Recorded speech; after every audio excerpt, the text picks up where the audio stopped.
What happens when your dream vacation turns into your worst nightmare? Welcome to Mr. Nightveil. Today, I'm sharing 10 disturbing true cruise ship horror stories that will make you think twice before boarding. For privacy, names and minor details have been changed, but these stories are 100% real. From mysterious disappearances to terrifying medical emergencies, these testimonials reveal the dark side of cruising. Where are you watching from, and what time is it? Drop your location in the comments below. Don't forget to like, subscribe, and hit that notification bell for more chilling true stories. My name is Rebecca, and I need to tell you about something that happened to me on what was supposed to be a relaxing Caribbean cruise in March 2019. I'm a 34-year-old high school teacher from Ohio, and after a particularly stressful semester, my younger sister convinced me to take my first ever cruise vacation. She'd been on 3 before and kept telling me how amazing it would be. 7 days of sunshine, tropical ports, and unlimited buffets on a Royal Caribbean ship. It sounded perfect. I had no idea that this trip would leave me sleeping with the lights on for months afterward. We boarded the ship on a sunny Saturday afternoon, excited and ready for adventure. Our cabin was on Deck 9, a balcony room that my sister insisted we splurge on. She said waking up to ocean views was worth every penny. The room was small but comfortable, with 2 beds, a tiny bathroom, and sliding glass doors that opened onto a private balcony overlooking the sea. I remember standing on that balcony the first evening, feeling the warm breeze on my face, watching the sun set over the water as we sailed away from Fort Lauderdale. Everything felt magical. The first 2 days were wonderful. We explored the ship, tried different restaurants, went to shows, and just relaxed. The crew members were all friendly and attentive. There was one room steward in particular, a man who appeared to be in his late 30s, who serviced our hallway. He'd smile and nod whenever we passed him in the corridor. Nothing unusual, nothing that raised any red flags, just another staff member doing his job. But on the 3rd night, something strange happened. I woke up around 2 in the morning needing to use the bathroom. As I walked past our balcony doors, I noticed something that made my heart skip. Through the sheer curtains, I could see a silhouette standing on the narrow walkway outside our balcony. My first thought was that I was seeing things, still half asleep. I pulled the curtain back slightly and saw him clearly. The same room steward from our hallway. He was standing there, completely still, looking toward our cabin. When he noticed the curtain move, he quickly walked away along the exterior maintenance walkway that connected the balconies. I told myself it was nothing. Maybe he was doing some kind of late-night maintenance check. Maybe all the crew members did balcony inspections at night. I didn't want to seem paranoid or racist or like the kind of tourist who complains about everything. So I went back to bed and tried to forget about it.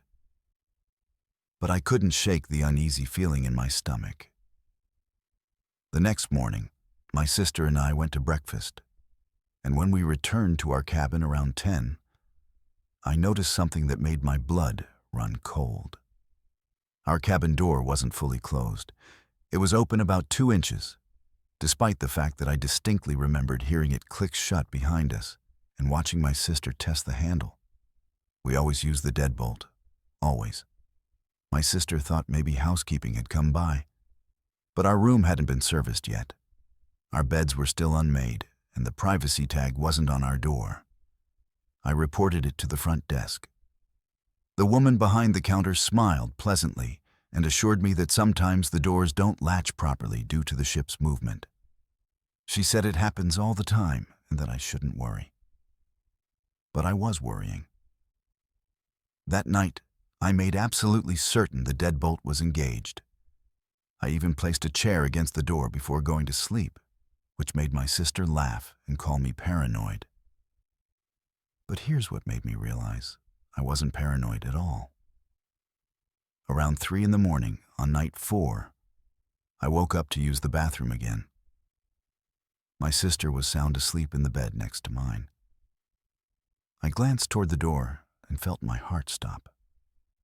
The chair I'd placed there was moved to the side, and our cabin door was open, not just unlocked. Open, about 6 inches. I could see the hallway light streaming in. I screamed. My sister woke up confused and terrified. I ran to the door and looked out into the empty corridor. Nobody was there. But someone had been. Someone had unlocked our deadbolt from the outside, opened our door, and moved that chair while we slept. We called security immediately. 2 officers came to our room within 10 minutes. They took our statements, checked the door, and said they'd review the hallway cameras. One of them suggested that maybe my sister had gotten up in the night and forgotten. As if we were making it up.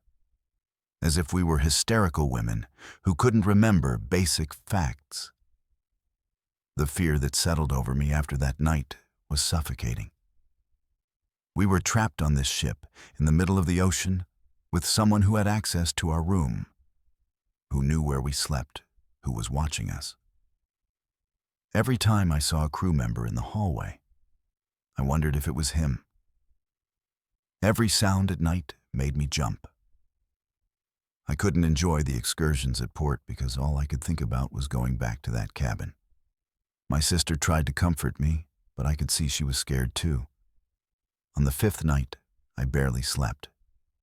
I kept the lights on, kept my phone in my hand, ready to call security at any moment.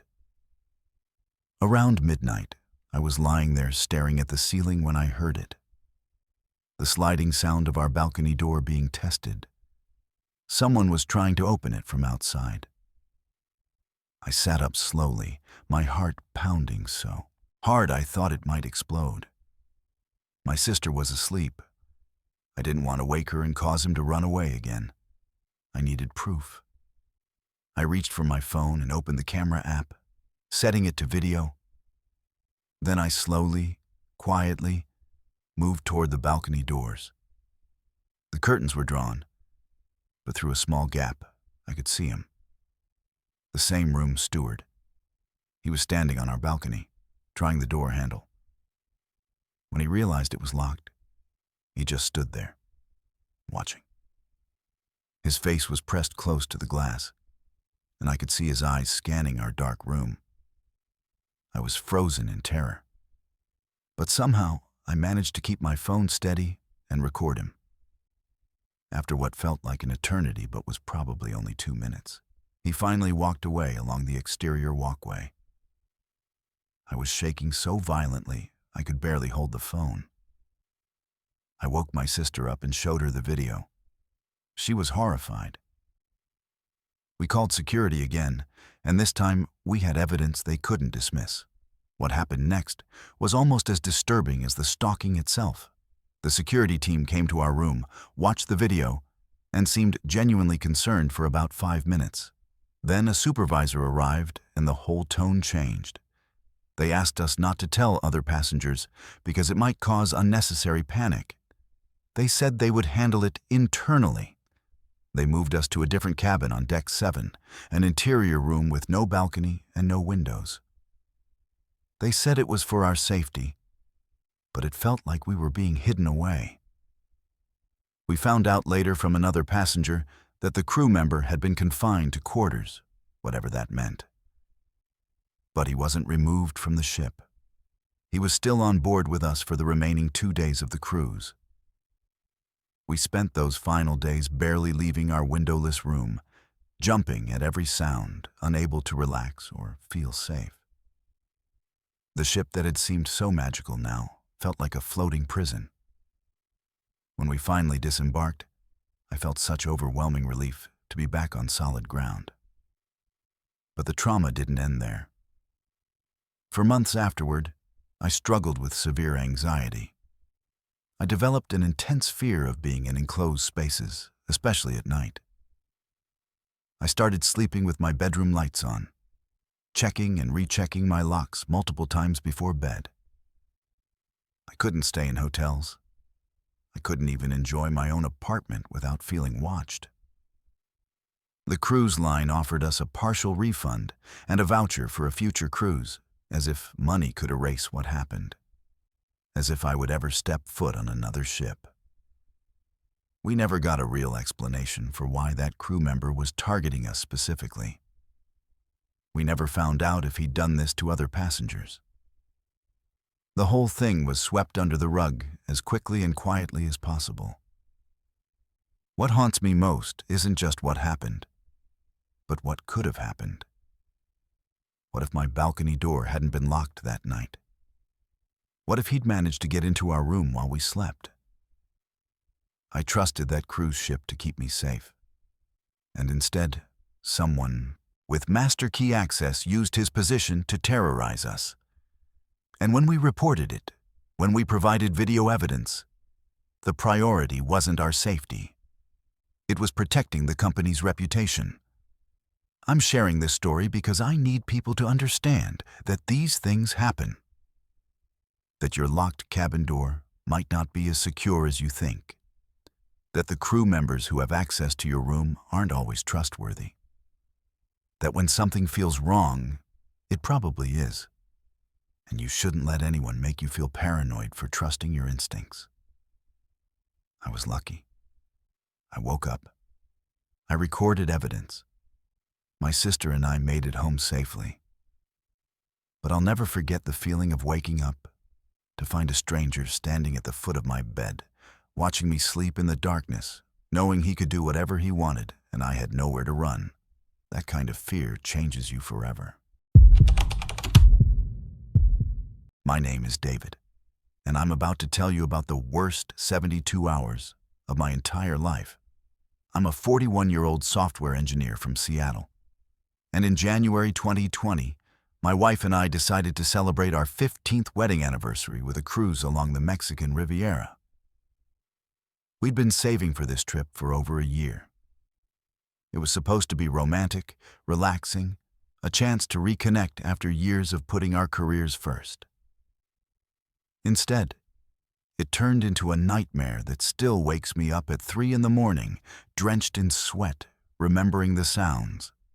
We booked an interior cabin on deck 4 of a Carnival ship because we wanted to save money for excursions and fancy dinners. The room was small, maybe 150 square feet, with no windows and just enough space for a bed, a tiny bathroom, and a narrow strip of floor. My wife joked that it was cozy. I told her we'd barely be in the room anyway. We'd be out exploring the ship, enjoying the sun, living our best lives. God, how wrong I was. The first 2 days were perfect. We ate incredible food, attended comedy shows, spent hours in the hot tub watching the ocean.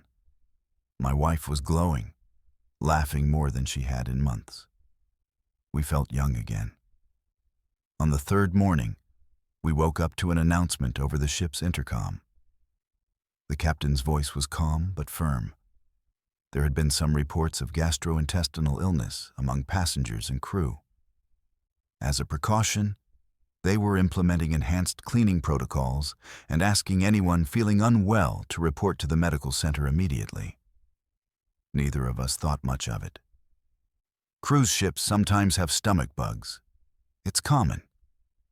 We went to breakfast and noticed that maybe 20% of the tables were empty, but we figured people were sleeping in or had already eaten. By lunch, though, the buffet was noticeably sparse. And by dinner, we heard the whispers. Norovirus. The word spread through the dining room like wildfire. Some passengers were leaving their meals half-eaten and rushing to the bathrooms. Others looked pale and sweaty, pushing food around their plates. That night, around 11, we heard the first scream. It came from somewhere down our hallway, a woman's voice, desperate and panicked. Then we heard doors opening, people shouting, crew members running. My wife and I looked at each other, confused and increasingly worried. Within an hour, another announcement came. All passengers were required to return to their cabins immediately.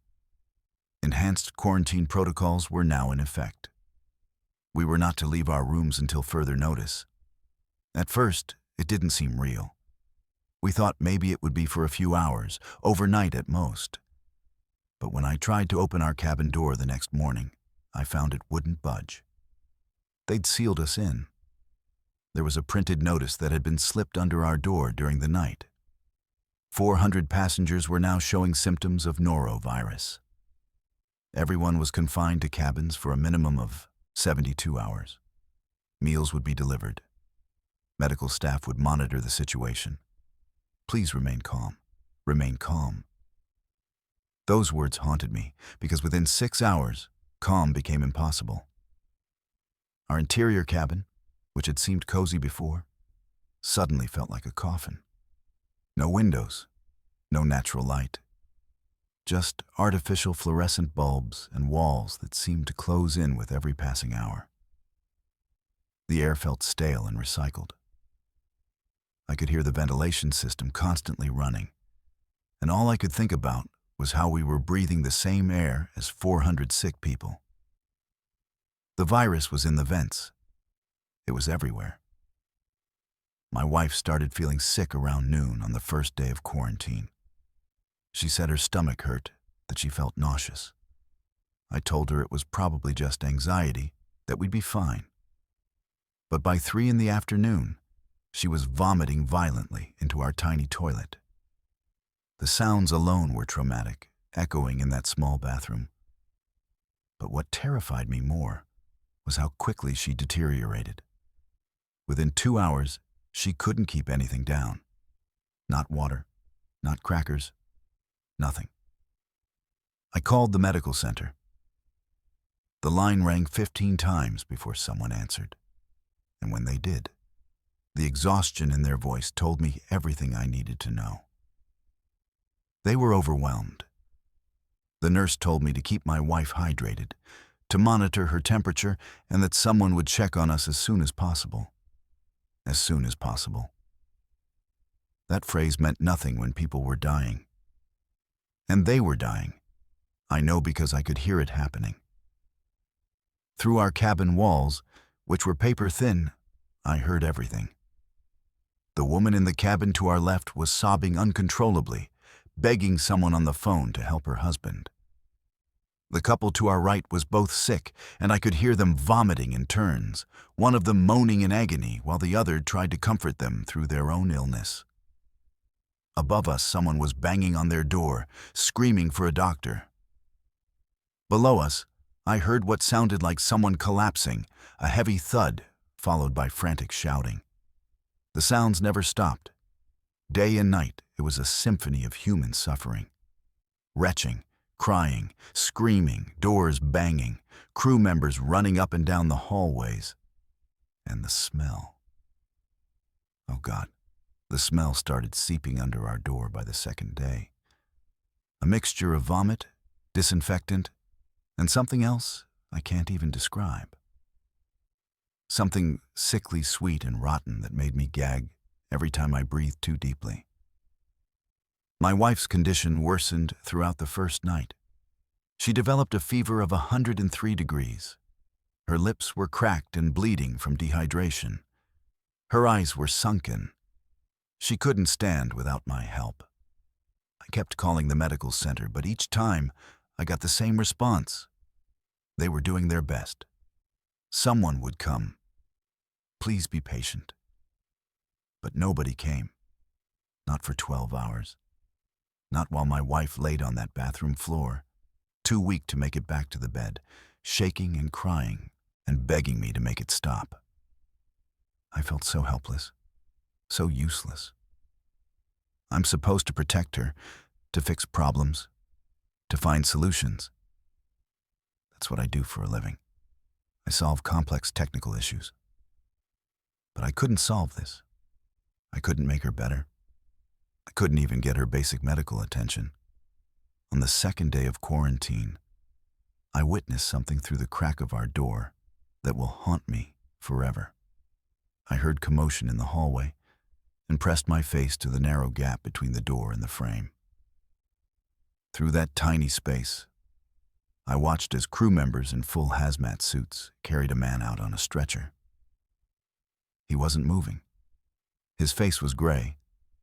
His wife was following behind them, also on a stretcher, but conscious, reaching out for him with trembling hands. She was crying his name over and over. I never found out if he survived. That image broke something in me. The realization that we were trapped in this floating petri dish, that the people responsible for our safety were just as overwhelmed and scared as we were, that my wife could be the next person carried out on a stretcher. I started having panic attacks. Full-blown, hyperventilating, chest-crushing panic attacks in that tiny room with no escape and no air and no hope. The meals they delivered were a joke. Cold sandwiches and bottled water slid under our door twice a day, but neither of us could eat. My wife was too sick, and I'd lost my appetite completely. The smell in our cabin had become unbearable despite my attempts to clean. Our trash can overflowed with vomit bags and used tissues. The bathroom was a disaster I couldn't keep up with, no matter how much I tried. Finally, on the evening of the second day, a doctor came to our cabin. She was young, maybe 30, and she looked absolutely exhausted. She examined my wife for maybe 3 minutes, took her vitals, and told me that she needed IV fluids immediately. She was severely dehydrated and at risk of organ failure. But the medical bay was full. There were no beds, no IV equipment available. The doctor said she'd try to send someone with fluids later, but she couldn't promise anything. Later never came. My wife spent that entire night drifting in and out of consciousness while I sat next to her, holding her hand, talking to her to keep her awake because I was terrified that if she fell asleep, she might not wake up. I prayed for the first time since I was a child. I begged whatever God might be listening to, just let us get off this ship alive. The sounds from the other cabins had changed by the third day. Less screaming, more silence. And somehow, the silence was worse. It meant people had either recovered or given up, or worse. I couldn't stop imagining all the other passengers going through the same hell we were, trapped in their own tiny prisons, suffering alone. When they finally announced that we were approaching port and that the quarantine would be lifted, I cried. I actually broke down and sobbed with relief. But the ordeal wasn't over.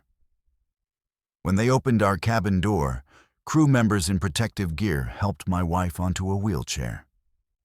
She couldn't walk. She was severely dehydrated and needed immediate hospitalization. They took her off the ship first, along with dozens of other critical passengers. I followed behind, walking down that hallway for the first time in 72 hours, and what I saw devastated me. Trash bags full of biohazard waste piled outside cabin doors, cleaning crews in full protective gear scrubbing every surface. Other passengers emerging from their cabins, looking like ghosts, pale and traumatized and barely able to walk. We all looked like survivors of something catastrophic, which I suppose we were. My wife spent 3 days in a hospital in Mexico receiving IV fluids and treatment for severe dehydration and electrolyte imbalance. The doctors said another 12 hours and she could have gone into kidney failure. 3 days. That's how close we came to a much worse ending. The cruise line eventually offered us a refund of about 40% of what we paid and a voucher for a future cruise. A future cruise. As if we would ever set foot on another ship. As if money could compensate for the trauma, for the fear, for watching my wife nearly die while trapped in a windowless room with no help coming. I still have nightmares about it. Not even visual nightmares, but sensory ones. I'll wake up in the middle of the night convinced I can smell that horrible mixture of sickness and disinfectant. I'll hear phantom sounds of people vomiting and screaming through walls.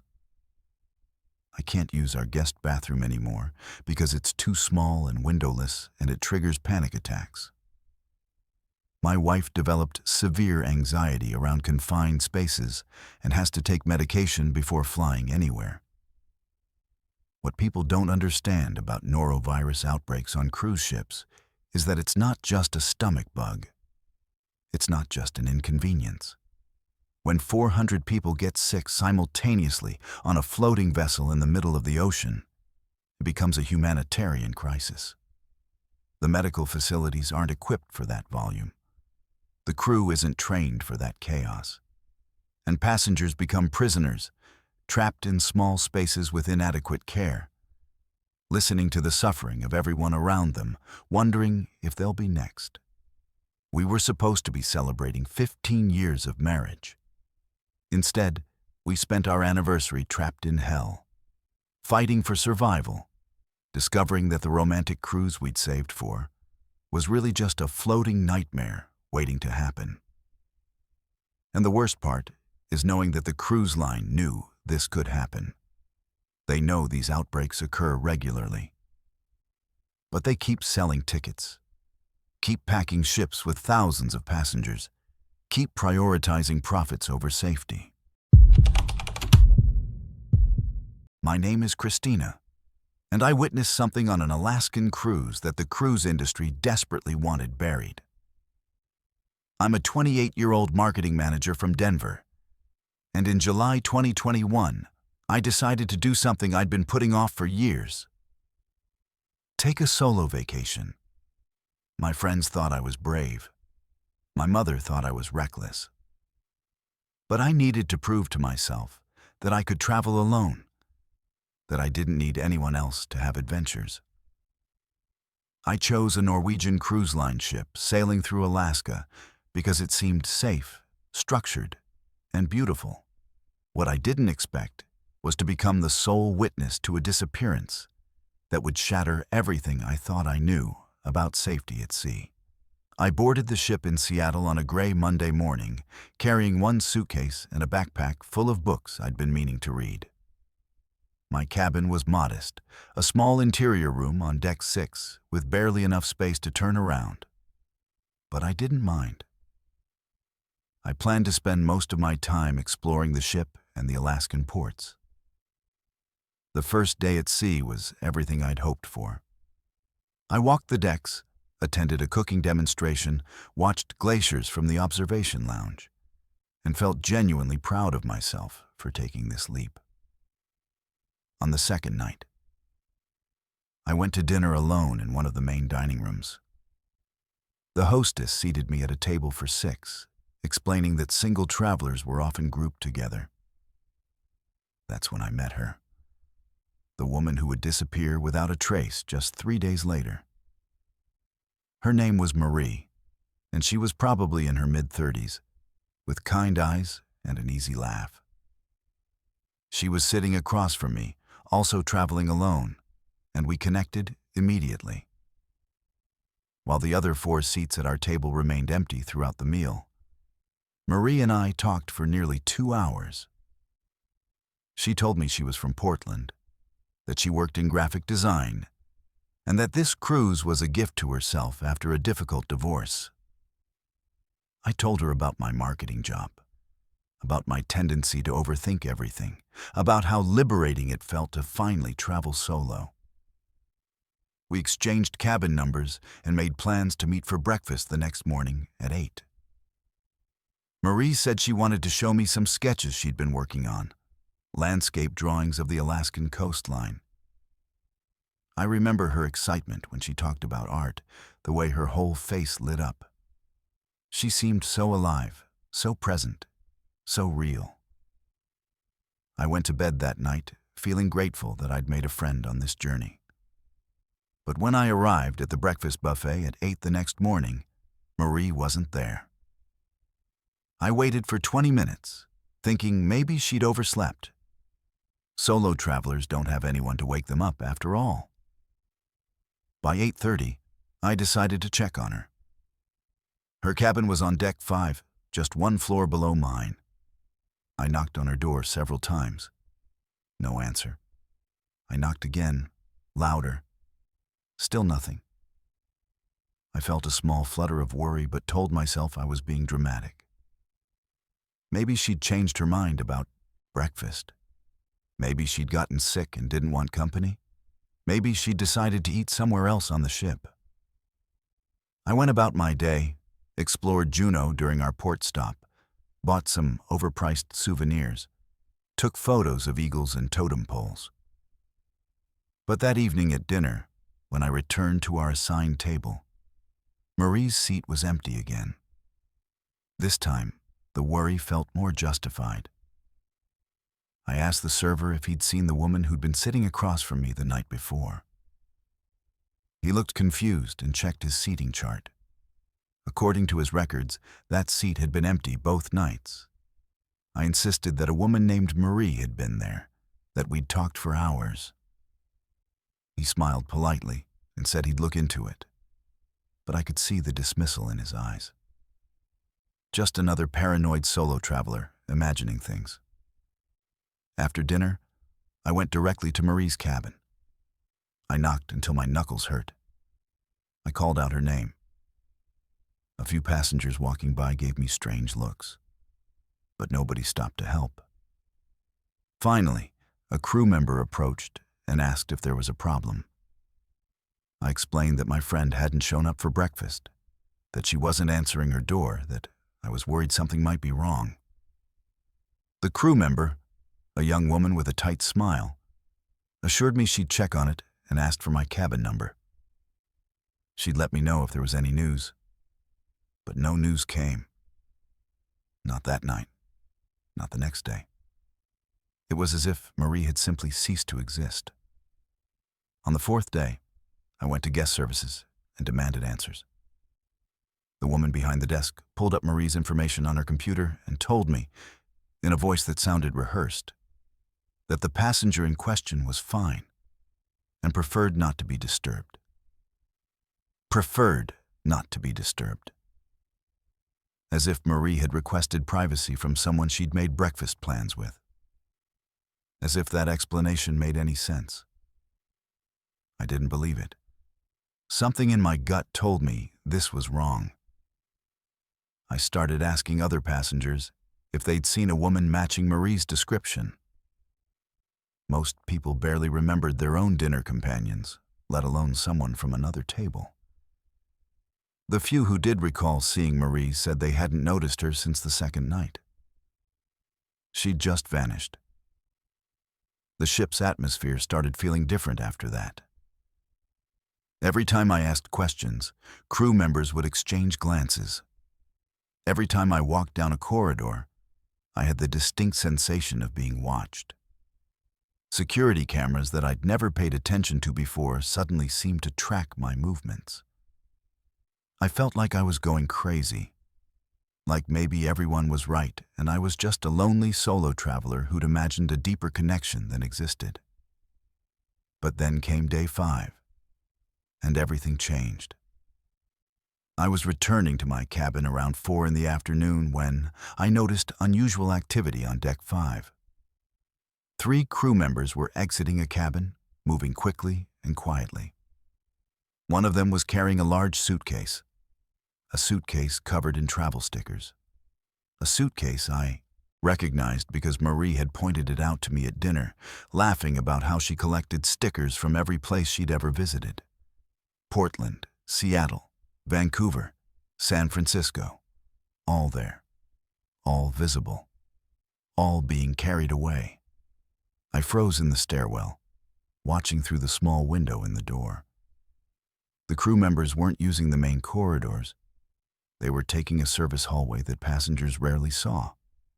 They were trying to be discreet. They were trying to hide something. My heart was pounding as I followed them from a distance, staying out of sight, watching as they took that suitcase down to what I assumed was a storage area on a lower deck. Then they disappeared through a door marked "Crew Only."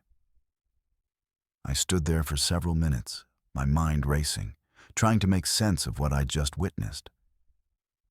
Why would they be removing Marie's belongings? Where was Marie?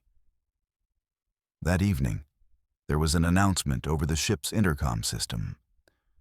The captain's voice, calm and professional, informed us that a passenger had chosen to disembark early at our last port stop due to a family emergency.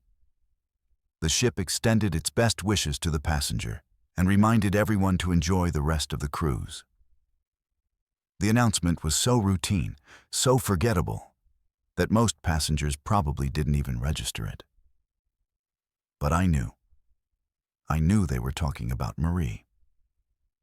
Except we hadn't stopped at a port since Juneau, and that was 2 days ago. I checked my cruise itinerary 3 times to be sure. There had been no port stops between Juneau and our current position. We'd been at sea continuously. So how could Marie have disembarked early? How could she have left the ship when the ship never stopped? The realization hit me like ice water. Marie hadn't left the ship voluntarily. Something had happened to her, and the crew was covering it up. I went back to guest services, more insistent this time, demanding to speak with someone in authority. The staff member tried to placate me, but I refused to be dismissed. Finally, a security officer appeared. He was a tall man with a stern expression, and he escorted me to a private office. There, he explained in carefully chosen words that the passenger I was concerned about had indeed left the ship at Juneau, and that any further inquiries would be considered harassment. He suggested strongly that I stop asking questions and enjoy the remainder of my vacation. It was a threat. Polite, professional, but absolutely a threat. I spent the last 3 days of that cruise in a state of paranoid fear. I stopped asking questions. I stopped talking to other passengers. I kept to myself, counted down the hours until we docked in Seattle, and tried to ignore the feeling that I was being monitored constantly. Every crew member who looked at me seemed to know that I knew something. Every announcement over the intercom felt like a veiled warning. The ship that had seemed so exciting and adventurous now felt like a prison where people could disappear and no one would ever acknowledge it. When we finally docked and I could leave, I practically ran off that ship. But I couldn't let it go. I couldn't pretend I hadn't witnessed what I'd witnessed. So I started searching online. I looked for news reports, missing person cases, anything related to the cruise or to someone named Marie from Portland. It took me 3 weeks, but I finally found it. A small article in a Portland newspaper. A woman's body had been recovered from the waters off the coast of Alaska, approximately 40 miles from the Inside Passage route. The body had been in the water for several days. Identification was difficult, but dental records eventually confirmed her identity. Her name was Marie. She was 36 years old. She worked as a graphic designer. She'd recently gone through a divorce, and she'd been on a Norwegian cruise ship when she disappeared. The article said authorities investigated but found no evidence of foul play. The official conclusion was accidental drowning, possibly due to intoxication, possibly a suicide. The cruise line released a statement expressing condolences and cooperating fully with the investigation. The family accepted a settlement, and the case was quietly closed. But I know what I saw. I know Marie didn't disembark at Juneau. I know her belongings were removed from her cabin while the ship was at sea. I know the crew lied about when she left. And I know that somewhere between our dinner conversation and breakfast the next morning, something happened to Marie that the cruise industry wanted desperately to hide. What haunts me most isn't just that Marie died. It's that she died alone, that her disappearance was covered up, that the investigation was superficial at best, and that I was gaslit into questioning my own memory and perception. They tried to make me believe she was never really there, that I'd imagined our connection, that I was being unreasonable for caring about someone who'd vanished. I think about Marie constantly. I think about her sketches that I never got to see, about the life she was trying to rebuild after her divorce, about how she trusted that a solo cruise would be safe and empowering. I think about how easily she was erased, how quickly the ship moved on, how thoroughly the company protected itself while abandoning her. I've never told this story publicly before because I'm afraid. Afraid of being sued, afraid of being labeled as crazy, afraid that speaking up will make me a target. But silence feels like complicity. Marie deserves to have someone remember her, someone who refuses to accept the official narrative, someone who knows she didn't just accidentally fall overboard. If you're reading this and thinking about taking a cruise, please understand that when you're at sea, you're in a legal gray area where accountability disappears as easily as people do, where corporations prioritize reputation over truth, where witnesses are threatened into silence, where families settle because fighting is too expensive and painful. Marie isn't the first person to vanish from a cruise ship, and she won't be the last. But maybe if enough people refuse to accept these sanitized explanations, something might finally change. My name is Nazir, and I need to tell you about the night I found a man who wasn't supposed to exist. I'm a 26-year-old engine technician from Manila, and in September 2018, I signed my first contract to work on a Princess cruise ship, doing a transatlantic crossing from New York to Southampton. I was excited, nervous, and desperate to prove myself. My family back home was counting on the money I'd send. My younger siblings needed school fees. My mother needed medical care. This job was everything to me. But what I discovered in the engine room during my midnight shift changed me in ways I'm still trying to understand. Working below deck isn't like what passengers imagine when they think of cruise ships. They see the glamorous dining rooms, the pools, the entertainment. They don't see the mechanical heart of the vessel, the complex machinery that keeps everything running, the crew members who work 12-hour shifts in heat and noise that would break most people. The engine room on Deck 1 is a restricted area, a maze of pipes, turbines, generators, and maintenance shafts that only engineering staff can access. It's loud down there, brutally hot, and the smell of diesel fuel and grease is overwhelming. But it was my domain, my responsibility, and I took pride in knowing every inch of it. My shift started at midnight and ended at noon. I'd been on the ship for 3 weeks, still learning the layout, still memorizing which sounds were normal and which indicated problems. The senior engineers told me that your ears become your most important tool down there. You learn to hear when something's wrong before any gauge or monitor shows it. That's exactly what happened on my 23rd night aboard. It was around 2:30 in the morning. I was doing my routine inspection of the lower engine compartments, checking pressure levels, temperature readings, oil flows. The ship was moving smoothly through calm Atlantic waters. Everything seemed normal. Then I heard it, a sound that didn't belong, a metallic scraping, rhythmic but weak, coming from somewhere behind the main turbine assembly. At first, I thought it might be a loose panel vibrating against the hull, something that needed tightening. But as I moved closer, the sound changed. It became more deliberate, not mechanical, almost human. But that was impossible. Nobody else was supposed to be in this section. I checked my radio to see if any other engineers were nearby. All quiet. I was alone down there. Following protocol, I grabbed my flashlight and toolkit and started tracing the source of the sound.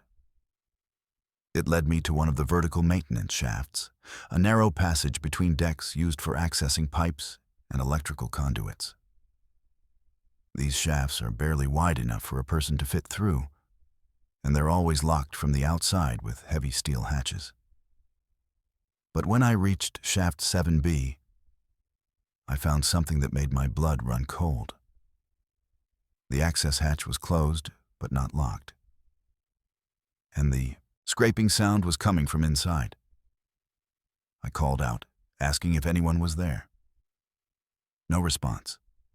Just that continued scraping, metal on metal, weak and irregular. My hands were shaking as I opened the hatch. The smell hit me first, a mixture of human waste, blood, and something rotten that made me gag. I pointed my flashlight down into the shaft, and what I saw will haunt me until the day I die. There was a man wedged in the shaft about 10 feet down. His body was contorted in an unnatural position, one arm bent at a horrible angle, his face barely visible through layers of grease and dried blood. His clothes were torn and filthy. His eyes were open but unfocused, staring at nothing. And his hand, his right hand, was scraping weakly against a metal pipe, making that sound I'd heard. He was trying to signal for help, but he was so weak that all he could manage was that pathetic scraping. I've never experienced shock like that moment. My brain couldn't process what I was seeing. How did a passenger get into a restricted area? How did he end up in a maintenance shaft? How long had he been there? I immediately radioed for emergency assistance, my voice cracking with panic. Within minutes, the engine room was flooded with crew members. The chief engineer, medical staff, security officers, everyone. Getting him out was a nightmare. The shaft was too narrow for a stretcher. 2 of us had to climb down with harnesses and carefully lift him up while others pulled from above. He was barely conscious, making horrible whimpering sounds, but unable to form words.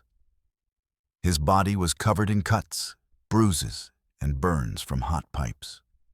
When we finally got him onto the deck of the engine room, under the fluorescent lights, the full extent of his condition became clear. He'd been down there long enough to become severely dehydrated, malnourished, and covered in his own filth. Days, maybe longer. The medical team rushed him to the ship's hospital while security tried to identify him. That's when things got even more disturbing. One of the officers found a cruise card in the man's torn pants pocket. They scanned it and pulled up his passenger information. His name appeared on the screen, along with a red flag notation. He'd been reported missing 4 days earlier. 4 days.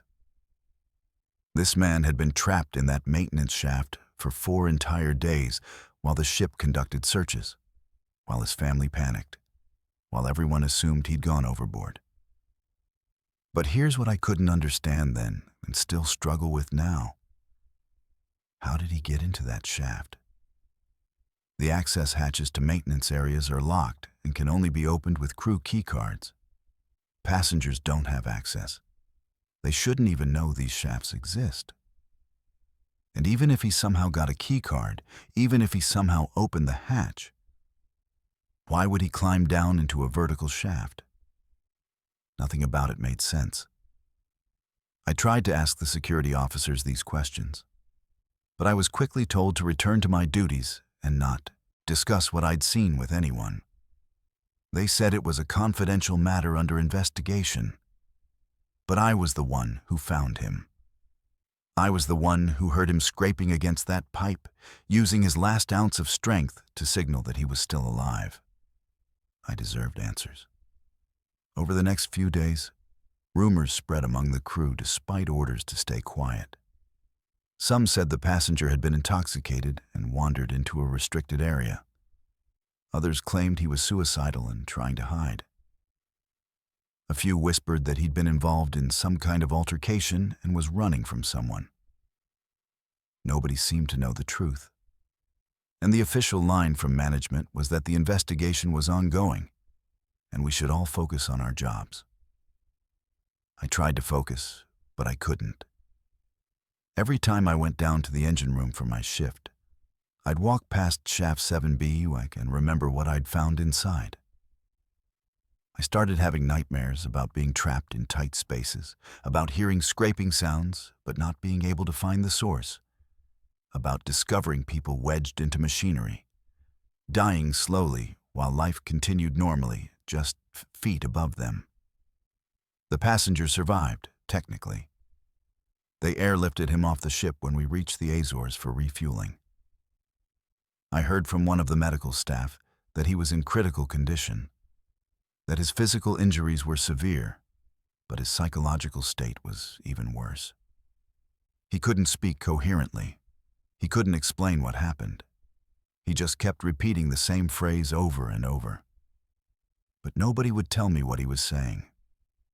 When we finally docked in Southampton, I was called to a meeting with the ship's management. They thanked me for my quick response and professional handling of the situation. They gave me a bonus payment and asked me to sign a non-disclosure agreement. They explained that speaking publicly about the incident could damage the company's reputation and result in legal action against me. I was young, scared, and needed the job. So I signed. But signing that paper didn't erase what I'd seen. It didn't answer my questions. It didn't stop the nightmares. For the remaining 5 months of my contract, I worked in constant anxiety. Every strange sound in the engine room made me panic. Every locked hatch made me wonder what might be behind it. Every time I passed crew members whispering, I wondered if they were talking about that night. The official story, the one eventually released to media when the passenger's family started asking questions, was that an intoxicated passenger had bypassed security, entered a restricted area, and accidentally trapped himself in a maintenance shaft. The cruise line expressed deep regret, improved their security protocols, and settled with the family for an undisclosed amount. Case closed. Nothing to see here. Just another unfortunate accident. But I know what I saw, and I know what doesn't add up. That hatch was closed when I found it. If he'd climbed down into the shaft himself, how did the hatch close behind him? Those hatches are heavy steel and close automatically from the outside. But there's an emergency release on the inside specifically so people don't get trapped. Why didn't he use it? And if he was intoxicated enough to wander into restricted areas, how did he get past 3 separate locked doors that require crew access cards? I've thought about this constantly for years. I've replayed that night in my head thousands of times. And the only conclusion I can reach is that someone else was involved. Either he was chased into that area and hid in the shaft, or someone put him there. The idea that a passenger could be deliberately trapped in a maintenance shaft, left to die slowly in the mechanical bowels of a cruise ship while thousands of people partied and ate and enjoyed their vacation just decks above, is horrifying beyond words. I never signed another contract after that one ended. I couldn't. My family was disappointed. They needed the money. But I couldn't go back down into those engine rooms, couldn't work in a place where I'd discovered something so terrible and then been forced to stay silent about it. I got a job at a power plant back home, working with similar machinery but on solid ground, where I could leave at the end of every shift. The nightmares have mostly stopped now, 7 years later. But sometimes I still wake up in the middle of the night hearing that metallic scraping sound. I wonder about that passenger, whether he recovered, whether he ever remembered what really happened to him. I wonder if his family got real answers or just accepted the sanitized version the cruise line provided. I wonder how many other crew members have found things they weren't supposed to find and been paid or threatened into silence. What people don't understand about cruise ships is that they're floating cities with all the darkness that implies. There are restricted areas, secret passages, places passengers never see. There are hundreds of crew members working below deck, invisible to the tourists above.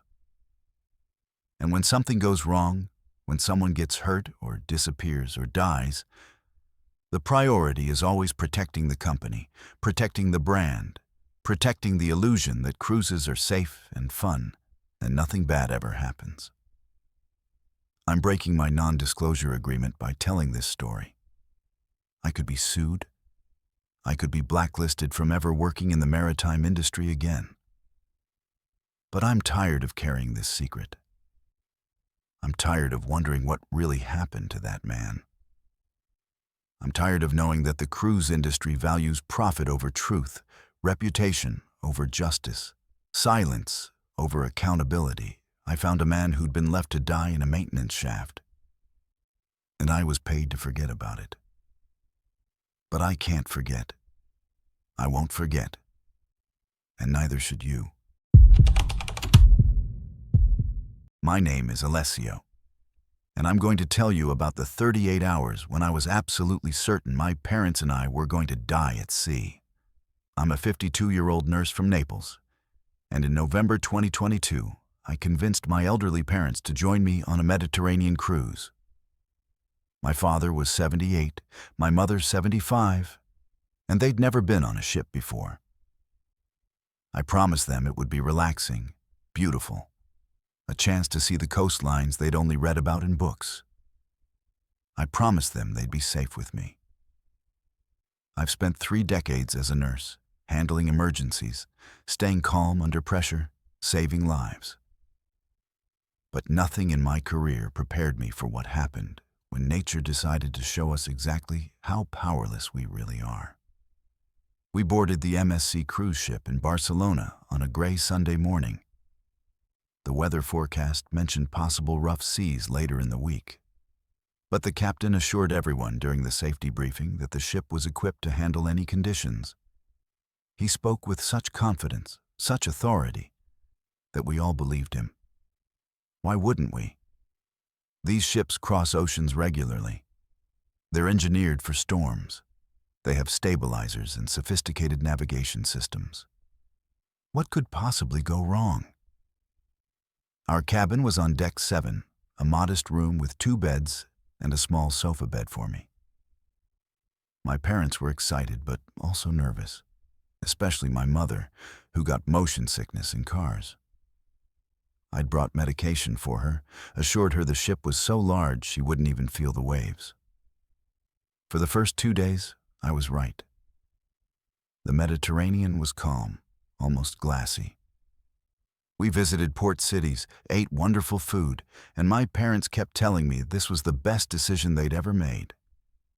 My father even joked that they should have done this decades ago. The storm hit on our 3rd night at sea. I woke around 2 in the morning to a sensation I'd never experienced before.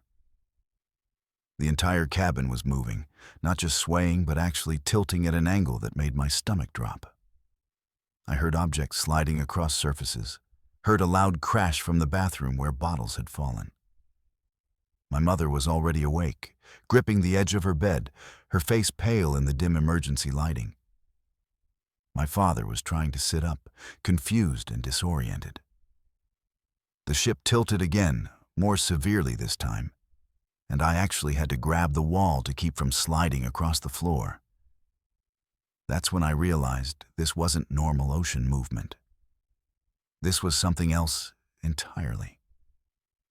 Through our small porthole window, I could see nothing but darkness and occasionally massive walls of water rising past our view. We were on deck 7, 40 feet above the waterline, and waves were reaching our windows. The intercom crackled to life. The captain's voice, calm and slightly bored, announced that we were experiencing some rough seas and that all passengers should remain in their cabins for safety.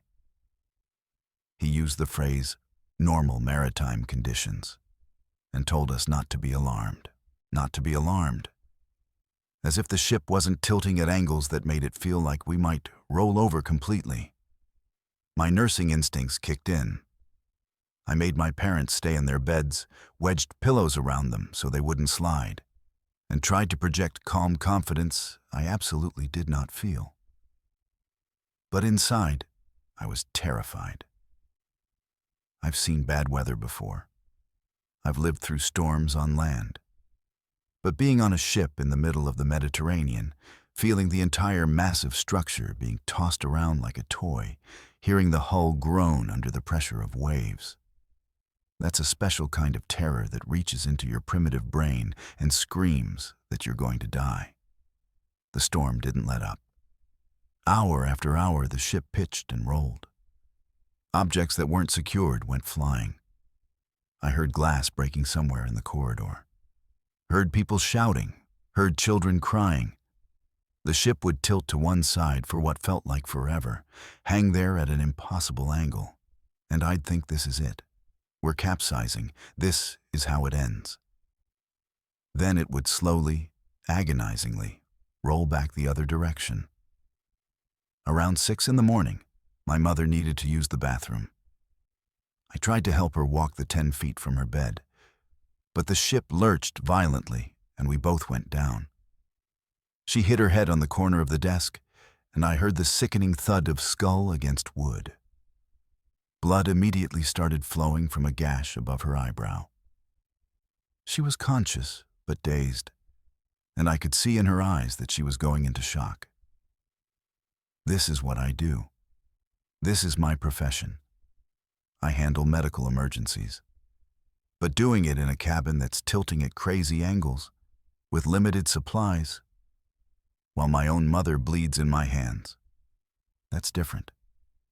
That's personal in a way that strips away all your professional detachment.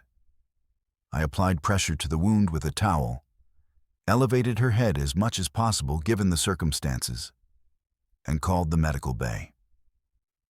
Nobody answered. I called 3 more times over the next 20 minutes. Finally, someone picked up, and I could hear chaos in the background. Shouting, equipment alarms, multiple people talking over each other. The person who answered told me the medical bay was overwhelmed with injuries and that unless my mother was unconscious or hemorrhaging severely, I should treat her in the cabin and bring her in when the storm passed. When the storm passed. As if we knew when that would be. I did what I could with the first aid kit from our bathroom and some supplies I'd packed. The gash needed stitches, but I managed to stop the bleeding and bandage it. My mother was confused, kept asking where we were, what was happening. I recognized the signs of a possible concussion. She needed proper medical evaluation, imaging, monitoring. But all I could do was keep her awake and pray we survived long enough to get her to a real hospital. My father, bless him, tried to stay strong for her, but I could see the fear in his eyes. He'd lived through World War II as a child, survived poverty and hardship, raised a family through difficult times. But this storm terrified him in a way I'd never seen. He kept looking at the porthole window, watching the massive waves, and I knew he was calculating our chances of survival just like I was. Around noon, the captain made another announcement. Still that same calm, almost condescending tone. He said we were experiencing unusually rough weather, but that the ship was performing admirably, and there was no danger. No danger. I wanted to scream at the intercom. My mother had a head injury. Passengers were getting hurt. The ship was tilting at angles that felt suicidal. And he was telling us there was no danger, that this was all perfectly normal. I decided to take my mother to the medical bay, regardless of what they'd said on the phone. She needed proper care. We waited for a moment when the ship seemed relatively stable, and I helped her into the corridor. What I saw out there shook me even more than being in our cabin. The hallways were a disaster. Wet carpets where water had come in somewhere, broken glass, abandoned luggage that had slid from wherever it was stored. And passengers, dozens of them, sitting in the corridors, because they were too terrified to stay in their cabins alone. Some were crying. Some were praying. Some just stared blankly at nothing, shock written across their faces. Getting to the medical bay on deck 4 meant going down 3 flights of stairs while the ship rolled violently. Each step was dangerous. We had to time our movements, wait for the ship to level out, then move quickly before it tilted again. My mother was weak, dizzy, and bleeding through her bandage. My father followed behind, holding the railings with both hands, moving like a man twice his age. The medical bay was absolute chaos.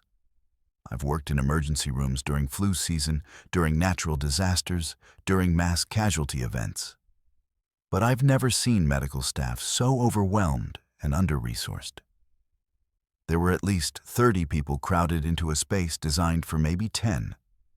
Passengers with broken arms, dislocated shoulders, deep cuts, suspected spinal injuries, and only 3 medical staff members trying to triage everyone. A nurse saw my mother's head wound and told me to apply pressure and wait. Wait. I told her I was a nurse, that my mother likely had a concussion, that she needed evaluation. The nurse looked at me with exhausted, desperate eyes and said, "Everyone needs evaluation. Do what you can for her because we're barely keeping up with people who are actively dying." That's when the reality fully hit me. The ship's medical facilities weren't equipped for this. Nobody had prepared for a storm this severe, causing this many injuries. We were truly on our own. I found a corner where my parents could sit, and I did my best to monitor my mother while the ship continued its violent dance with the waves. Around us, I heard conversations that made my blood run cold. A man talking about how the furniture in the main dining hall had slid completely across the room during breakfast, trapping people against walls. A woman whose husband had been thrown against a railing and might have internal bleeding. Elderly passengers with broken hips from falling. Children with concussions. It was carnage, and the storm showed no signs of stopping. The captain's announcements became more frequent, but no more honest. Every few hours, he'd tell us the rough weather would pass shortly. But shortly never came. Afternoon turned to evening, evening to night, and the waves just kept coming. 40-foot swells, I learned later. Waves large enough to make even this massive ship feel fragile and temporary. I've never been religious, but during those hours, I prayed constantly. I prayed that my mother's head injury wasn't as serious as I feared. I prayed that my father's heart would hold up under the stress. I prayed that the ship's hull would withstand the battering. Mostly, I prayed that we'd live to see land again. The second night was somehow worse than the first. The exhaustion had set in. Nobody had slept. Most people hadn't eaten because the dining facilities were closed, and even if they'd been open, nobody could keep food down with the constant motion. The ship felt like it was being punished by an angry god, picked up and slammed down over and over. I genuinely believed at multiple points throughout that night that we were going to capsize. The angles the ship reached felt impossible, beyond what physics should allow while still recovering. Finally, mercifully, on the morning of the third day, the storm began to ease. The waves were still rough, but the violent tilting slowed. The ship began to stabilize. People emerged from their cabins looking like refugees from a war zone. Pale, exhausted, traumatized. Many were injured, all were shaken. The captain made an announcement thanking everyone for their patience and cooperation during the unexpected rough weather. He said we'd be arriving at the next port slightly behind schedule, and that the ship's crew had performed admirably. No apology. No acknowledgement of how terrifying it had been. No explanation for why we'd sailed directly into a storm that had clearly been more severe than rough seas. At port, My mother was taken to a hospital where they confirmed she had a moderate concussion and needed stitches. The vertigo she developed from the head injury never fully went away. Even now, 2 years later, she has balance problems and gets dizzy easily. A permanent reminder of those 38 hours. After we returned home, I did what I always do when something doesn't make sense. I researched. I found weather reports from that weekend showing that meteorologists had issued warnings about a severe storm system in that exact area of the Mediterranean. I found maritime advisories recommending that vessels avoid the region or delay passage. And I found testimony from former cruise ship officers explaining that captains often ignore weather warnings to stay on schedule because delays cost the company money. Our captain had known. He'd known the storm was there, known it would be severe, and he'd sailed us into it anyway because staying on schedule was more important than our safety. And when the storm nearly killed us, when passengers were injured and terrified, when the ship tilted at angles that should never happen, he lied to us. Called it normal rough seas, told us not to be alarmed, protected the company's reputation while we fought for survival. I've never set foot on a cruise ship since, and I never will again. My parents, who'd been so excited about their first cruise, refused to even look at travel brochures that mentioned ships. The trauma runs deep. My father has nightmares about drowning. My mother can't be in any space that moves without having panic attacks. And I carry the guilt of having convinced them to go, of having promised them they'd be safe with me. What haunts me most is thinking about what would have happened if the storm had been even slightly worse. If those waves had been 50 feet instead of 40. If the ship had rolled just a few more degrees. We were so close to capsizing, so close to becoming another maritime disaster that people read about in news articles and quickly forget. And the captain's response would probably have been the same. Normal maritime conditions. Nothing to be alarmed about. Until we were all at the bottom of the Mediterranean. My name is Tyler, and my honeymoon was supposed to be the beginning of a beautiful life together. Instead, it became the foundation of nightmares that still poison what should have been our happiest memories. I'm a 31-year-old accountant from Chicago, and in June 2023, I married the love of my life after 5 years of dating. We'd planned every detail of our wedding perfectly, saved every penny we could, and splurged on a week-long celebrity cruise through the Eastern Caribbean. Our cabin on Deck 8 had a balcony, ocean views, and was supposed to be our private paradise. What we got instead was a front-row seat to something so disturbing that I still can't think about those 7 days without feeling sick. We boarded the ship in Miami on a Saturday afternoon, giddy with newlywed excitement. My wife kept calling me husband and giggling. I kept showing our wedding rings to anyone who'd look. We were that annoying couple, drunk on love and completely oblivious to anything beyond our own happiness. Our cabin was everything we'd hoped for. Clean, modern, with that fresh ocean breeze coming through the balcony doors. The cabin to our left seemed empty. The cabin to our right we didn't think much about until that first night. We'd gone to bed around midnight after dinner and dancing. My wife fell asleep almost immediately, exhausted from the wedding week and travel. I was drifting off when I heard voices through the wall to our right. A man and woman arguing, not unusual. People argue. Couples have disagreements. But something about the tone made me uneasy. The man's voice was harsh, escalating. The woman sounded frightened. I told myself it was none of my business. We were on a cruise ship. Walls are thin. You hear your neighbors sometimes. I tried to ignore it and go to sleep. But the arguing continued for another 20 minutes before finally stopping. The silence that followed was almost worse than the shouting, because I lay there wondering what had happened, whether the woman was okay, whether I should have called someone. The next morning at breakfast, I mentioned it to my wife. She said she'd slept through it, but suggested we should report it if it happened again. We spent the day in port, exploring Cozumel, snorkeling, drinking cocktails on the beach. By evening, I'd almost forgotten about the argument. Almost. That night, it happened again. Around 11, just as we were getting ready for bed, we heard them start. This time it was worse.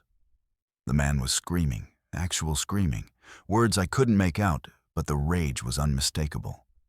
The woman was crying, begging, her voice high-pitched with panic.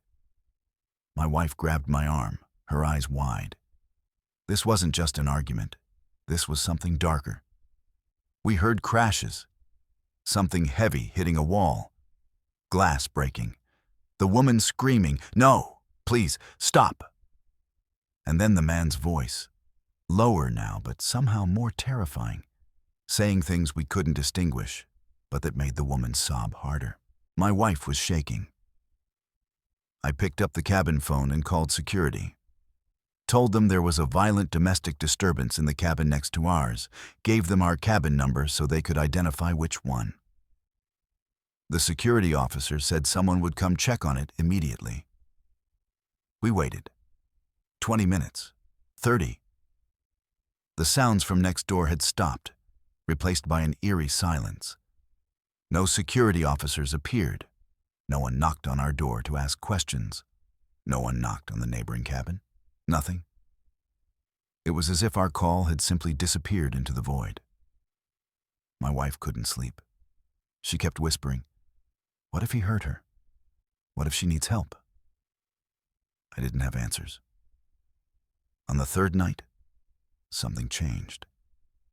We'd spent the day trying to enjoy Grand Cayman, but the tension from the previous nights had settled over our honeymoon like a dark cloud.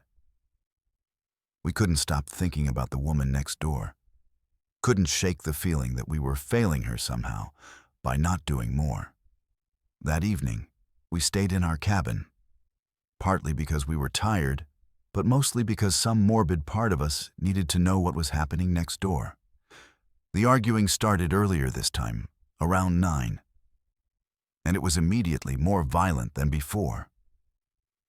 We could hear bodies slamming against the shared wall, furniture being thrown, the woman screaming for help, actually screaming, "Help me, someone help me," at the top of her lungs. My wife started crying. I called security again, more forcefully this time, demanded they send someone immediately. The officer on the phone said they'd received my earlier report and that the situation was being monitored. Monitored. As if listening to someone potentially being hurt was somehow acceptable.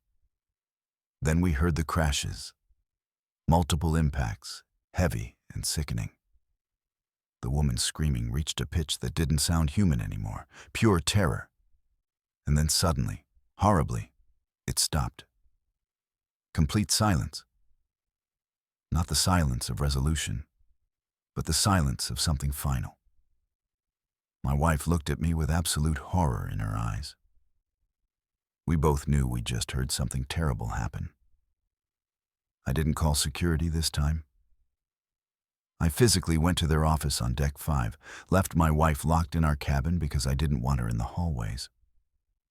I burst into the security office and told them that someone next door to us had just been hurt, possibly killed, and that they needed to do something immediately. The security officer, a man in his 40s with dead eyes, told me that they were aware of the situation and that it was being handled internally. Handled internally. I asked what that meant. He suggested I return to my cabin and let the professionals do their jobs. When I got back, my wife was pressed against our cabin door, listening. She said she'd heard people in the hallway, crew members talking in hushed voices. We both put our ears to the door and could hear movement, rustling, what sounded like equipment being wheeled past. But no police, no paramedics, no announcement asking if anyone had witnessed anything. Just quiet, efficient activity, and then nothing. Neither of us slept that night. We lay in bed, holding each other, listening to the silence from next door that felt heavier than any sound. At some point near dawn, I whispered to my wife that maybe we'd overreacted. Maybe it hadn't been as bad as it sounded. Maybe the woman was fine. But I didn't believe my own words, and neither did she. The next morning, we left our cabin around 9 to get breakfast. As we walked past the cabin next door, we saw something that made my blood freeze. The door was propped open, and inside were crew members in full cleaning gear.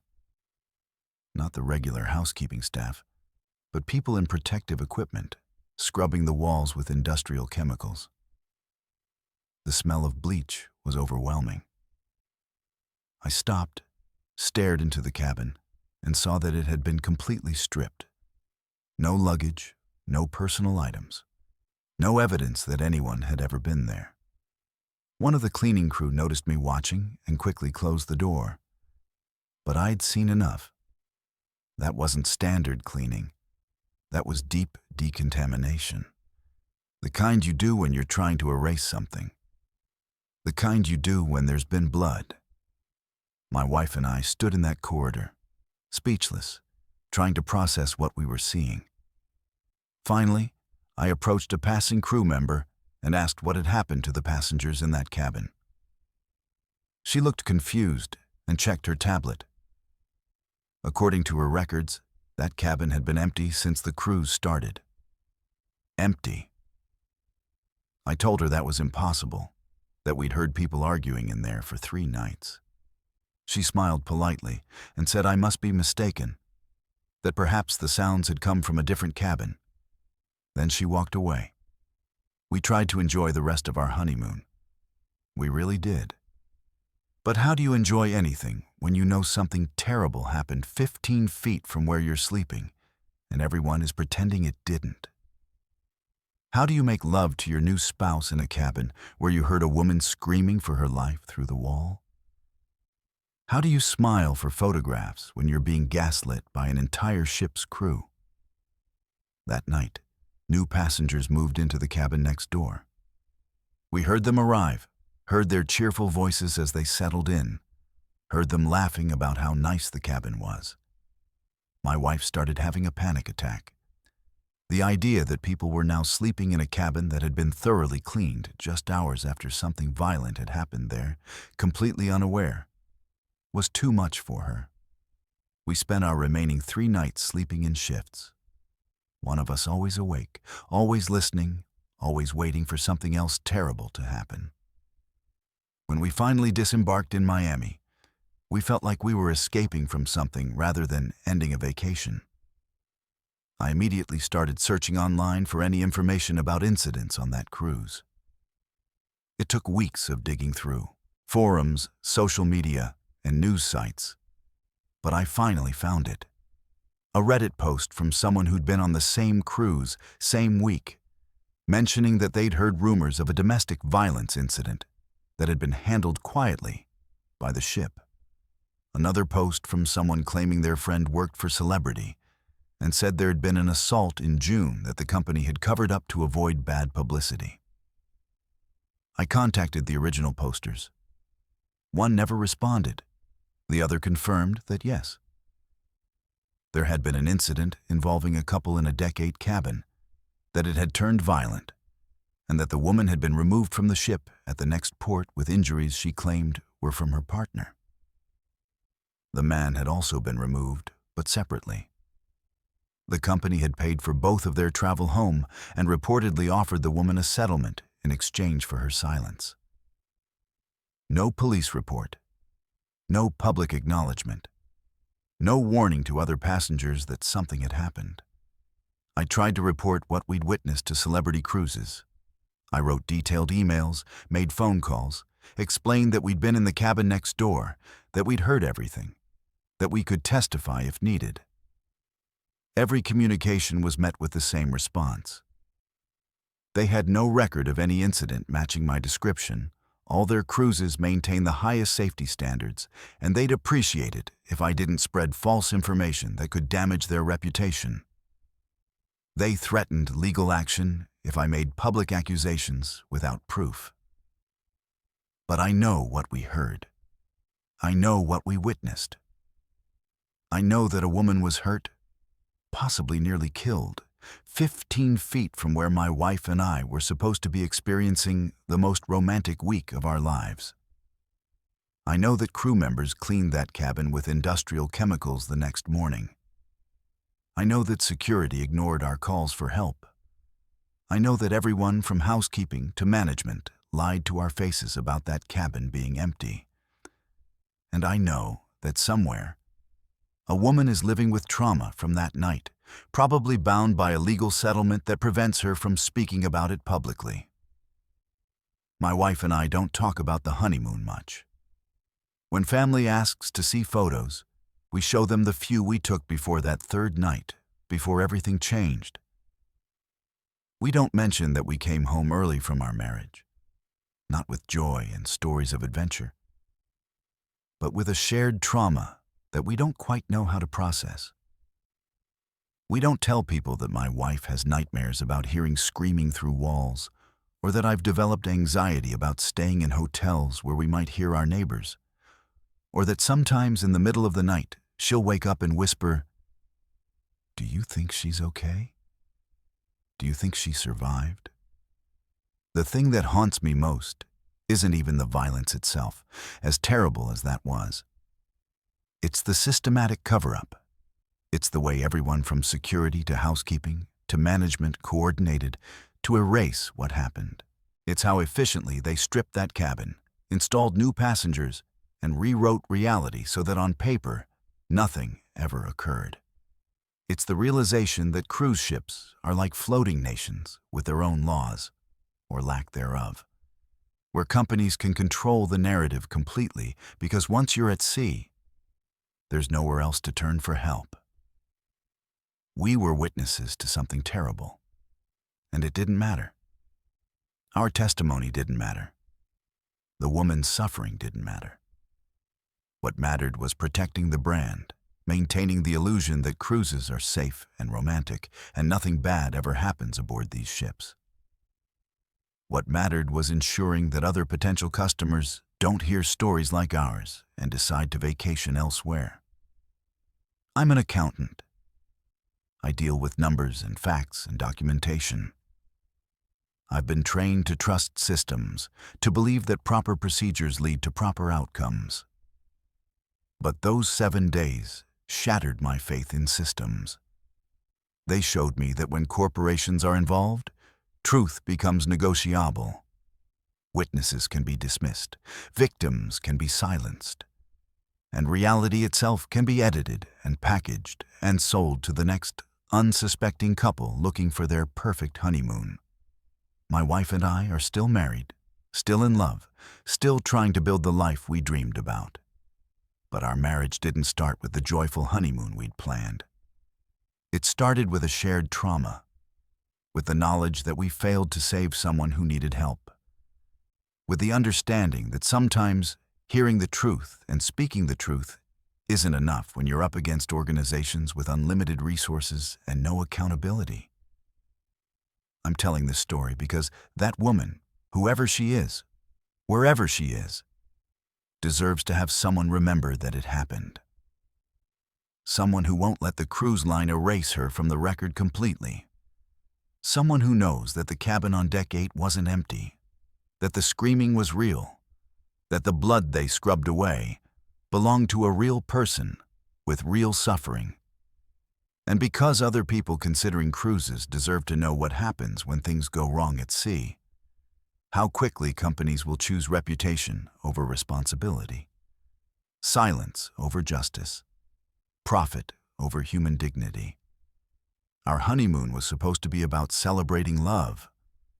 Instead, it became about witnessing how easily love can turn violent and how efficiently corporations can make violence disappear. My name is Emily, And I want to tell you about the day I almost died because a cruise ship doctor cared more about keeping to schedule than keeping me alive. I'm a 67-year-old retired librarian from Montreal. And in February 2020, I made a decision that nearly cost me my life. My husband had passed away 18 months earlier after 42 years of marriage, and I was drowning in grief and loneliness.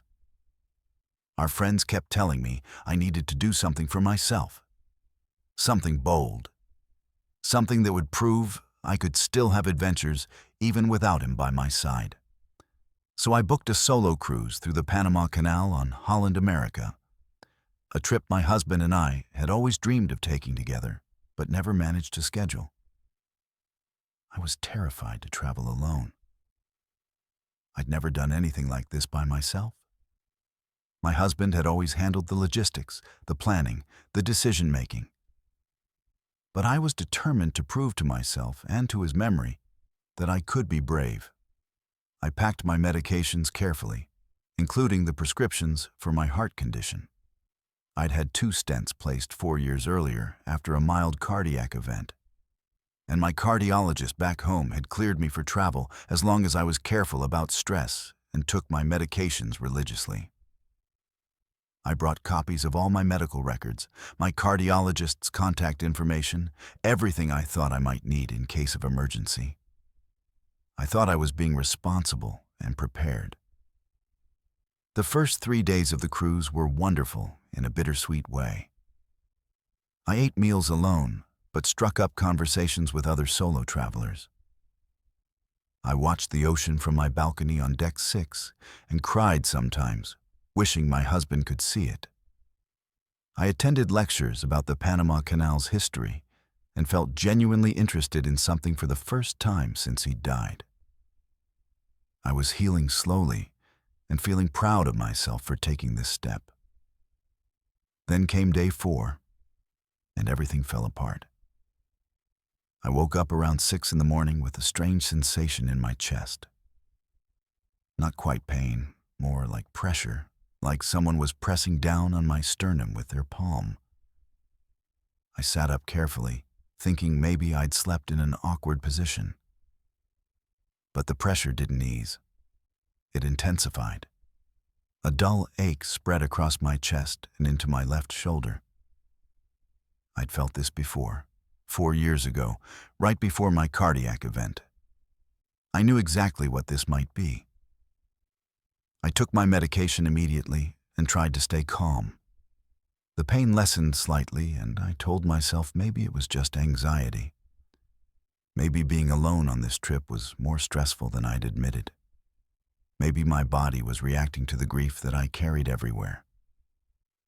I decided to wait an hour and see if it improved. But by 7:30, the pressure had returned, stronger now, and I was sweating despite the air conditioning. I needed to see the ship's doctor. The medical center didn't open until 8. I sat in the corridor outside, clutching my chest, trying to breathe slowly, while other passengers walked past, most of them not even noticing the elderly woman hunched over in obvious distress. When the door finally unlocked, I practically fell inside. The nurse at the desk took my information and had me wait. 20 minutes later, I was shown into an examination room where the ship's doctor greeted me with a smile that didn't reach his eyes. I explained my symptoms carefully. The chest pressure, the pain radiating to my shoulder, my cardiac history, the stents, my medications. I showed him my medical records that I'd brought in a folder, including my cardiologist's notes. He glanced at the papers for maybe 30 seconds, then set them aside and told me it was anxiety. Just anxiety. He said many elderly passengers, especially widows traveling alone, experience panic attacks that mimic cardiac symptoms. He recommended I rest in my cabin, perhaps take an anti-anxiety medication he could prescribe, and try to relax and enjoy the cruise. I insisted it wasn't anxiety. I knew the difference between panic and cardiac distress. I'd experienced both. I told him the pain was real, physical, and exactly like what I'd felt before my previous cardiac event. He smiled again, that patronizing smile medical professionals sometimes give to elderly women, and patted my hand like I was a confused child. He said that at my age, with my history of recent loss, it was perfectly natural to have psychosomatic symptoms. He sent me back to my cabin with a prescription for anti-anxiety medication and instructions to call if I felt worse. By noon, I felt significantly worse. The chest pressure had become unmistakable pain. I was nauseous, dizzy, and my left arm was tingling. These weren't psychosomatic symptoms. These were textbook warning signs of a heart attack. I called the medical center again. The nurse who answered told me the doctor had noted in my file that I was experiencing anxiety-related symptoms and that I should take the medication he'd prescribed and rest. I tried to explain that this was different, that I was getting worse, that I needed help. She said someone would check on me later and hung up. Later never came. I spent the afternoon alone in my cabin, in increasing pain, wondering if I was being dramatic, like the doctor suggested. Maybe I was just an anxious old widow who couldn't handle being alone. Maybe I was wasting everyone's time. Maybe I should just take the anti-anxiety pills and stop complaining. But the rational part of my brain, the part that had worked in libraries for 4 decades, organizing information and trusting evidence, knew something was seriously wrong. The pain didn't care what the doctor thought. It was real, and it was getting worse. By 6 in the evening, I could barely breathe. The pain in my chest felt like an elephant standing on my ribs.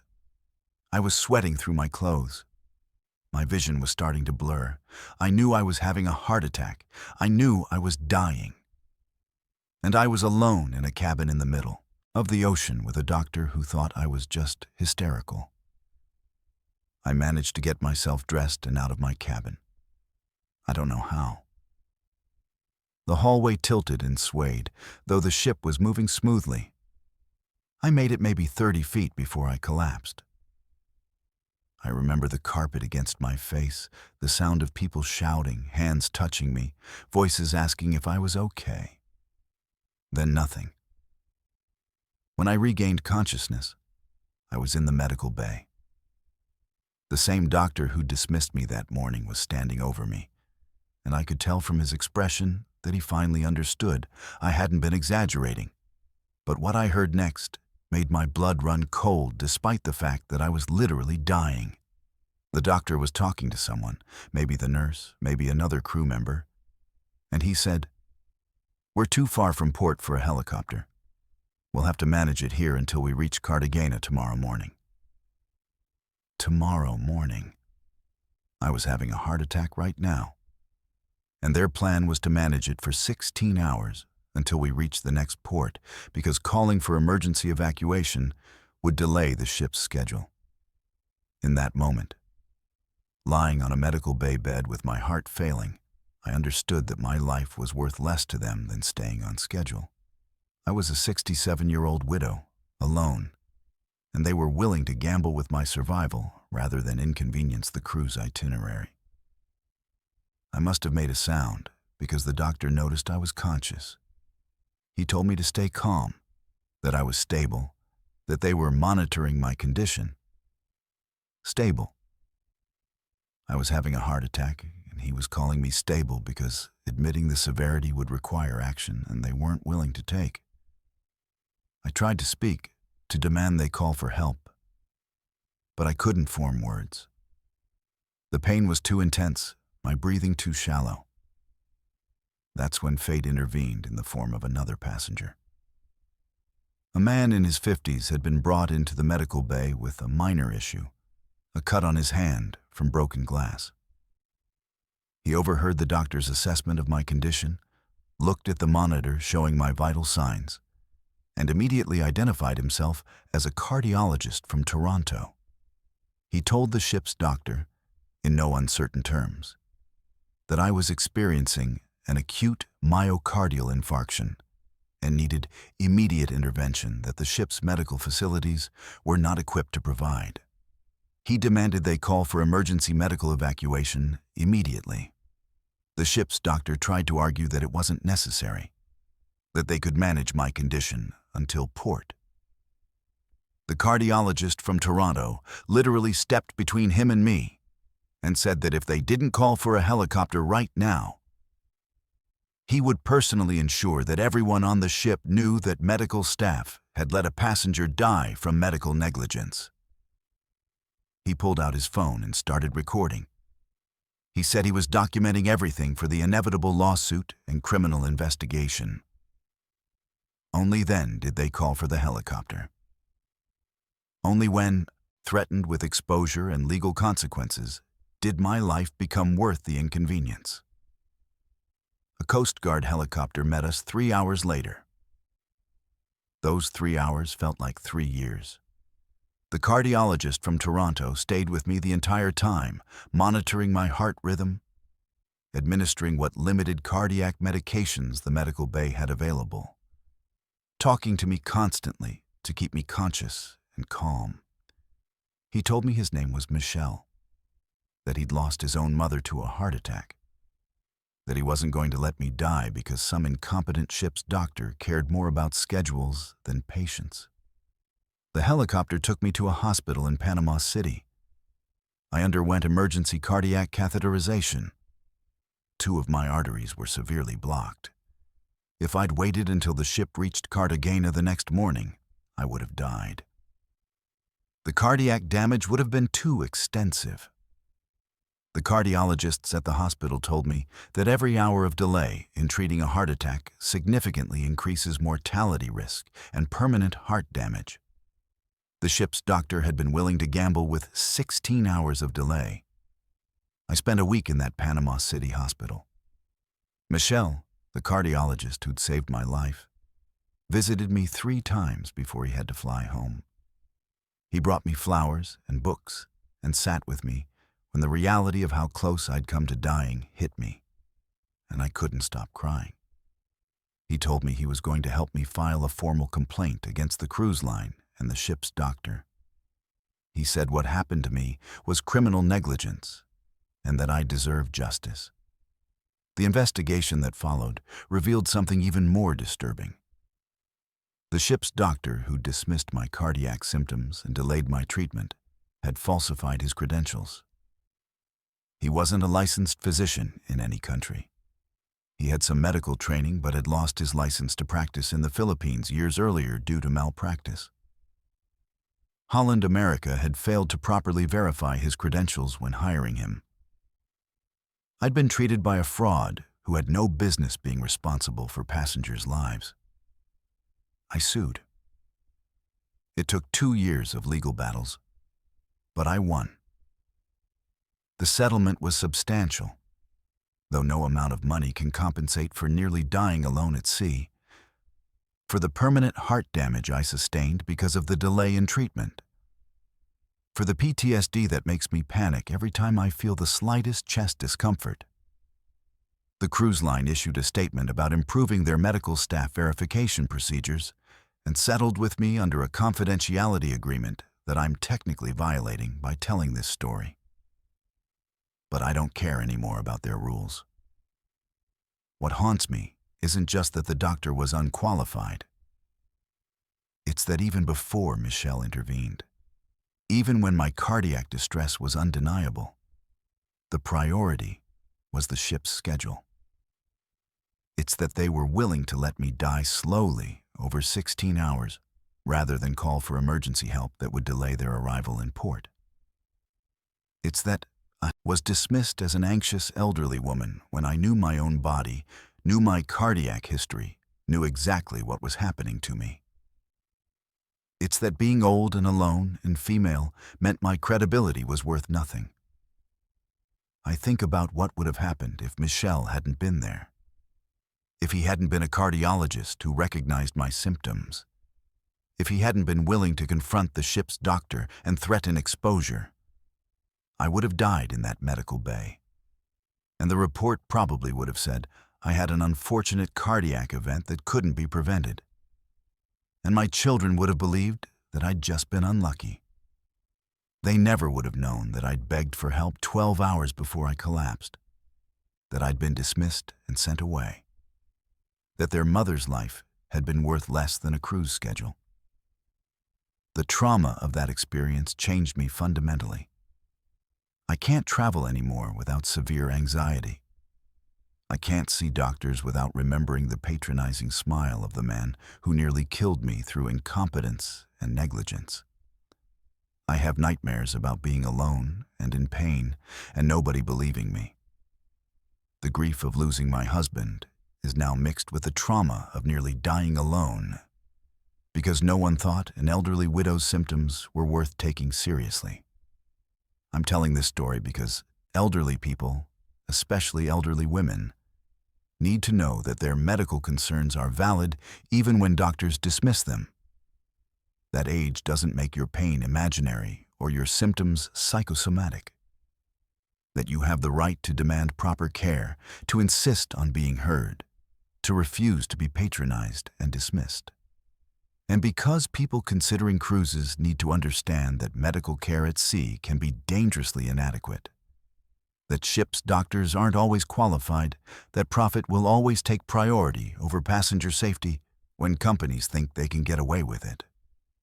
I survived, but only because of luck and the intervention of a stranger who happened to be a cardiologist and happened to have the authority to challenge the ship's doctor. How many other passengers haven't been so lucky? How many elderly people have died at sea because their symptoms were dismissed as anxiety or old age? How many families have accepted explanations of natural causes without knowing their loved ones were neglected? My husband and I never got to take our dream trip through the Panama Canal together. I tried to take it alone as a way to honor his memory and prove I could be brave. Instead, I nearly died and learned that being old and alone makes you invisible, makes your suffering dismissible, makes your life negotiable. That's not the lesson I wanted to learn. But it's the one the cruise industry taught me, and it's the one I'll carry for whatever time I have left. My name is Alex, and I'm going to tell you what happens when you discover that the people running your workplace are criminals and you're trapped at sea with no way to escape. I'm a 23-year-old recent college graduate from Austin, Texas, and in the summer of 2021, I thought I'd landed my dream job. I'd spent 4 years studying hospitality and theater, graduated with decent grades, but no real job prospects, and was living in my parents' basement feeling like a failure. Then I saw an ad for entertainment staff positions on cruise ships. The pay wasn't amazing, but it included room and board, travel to Caribbean islands, and the chance to perform in front of audiences every night. I applied immediately, went through 3 rounds of interviews, and got hired by a budget cruise line I'd never heard of, but didn't care about, because finally, I had a real job. They flew me to Miami for training, where I met dozens of other young crew members, most of us in our early 20s, all of us desperate and grateful for the opportunity. During orientation, they collected our passports for safekeeping, which they explained was standard practice to ensure compliance with maritime and immigration laws. It seemed reasonable at the time. They also had us sign thick contracts that I barely read because I was so excited to start. Looking back, I should have paid more attention to the sections about dispute resolution and the company's rights to terminate employment without cause, but I was 23 and naive and thought I was about to have the adventure of my lifetime. The first 2 weeks aboard the ship were exactly what I'd hoped for. I worked in the entertainment department, helping coordinate activities, performing in evening shows, teaching dance classes. The passengers loved me. My co-workers seemed friendly. The work was exhausting but fulfilling. I shared a crew cabin on Deck 3 with another entertainment staff member, a guy from the Philippines who'd been working cruise ships for 5 years. The cabin was tiny, barely larger than a closet, with bunk beds and a bathroom the size of an airplane lavatory. But it was ours, and we made it work. Crew life was completely separate from passenger life. We had our own dining area, our own recreation spaces, our own corridors that passengers never saw. The contrast was jarring. While passengers ate gourmet meals in elegant dining rooms, we ate cafeteria food in a windowless mess hall. While they enjoyed spacious cabins with balconies, we were crammed into spaces so small you couldn't stand without touching a wall. But I didn't mind. I was young, I was traveling, and I was performing. That's all that mattered to me then. About 3 weeks into my contract, I started noticing something odd. Passengers would occasionally complain at guest services about missing items from their cabins. Cash, mostly, but also jewelry, electronics, small, valuable things that could easily be pocketed. The complaints were always handled quietly, with the company offering compensation and assurances that they'd investigate. But nothing ever seemed to come from these investigations. The complaints kept happening, cruise after cruise, week after week. I probably wouldn't have thought much about it except for what I witnessed one afternoon during a port stop in Cozumel. Most passengers had gone ashore for excursions, and I'd finished my morning duties early. I was heading back to my cabin when I saw something that made me stop in my tracks.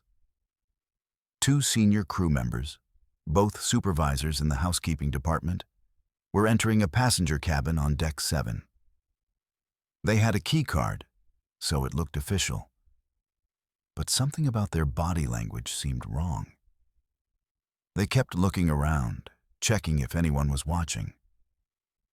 They were inside for maybe 3 minutes, then came out and moved quickly to the next cabin.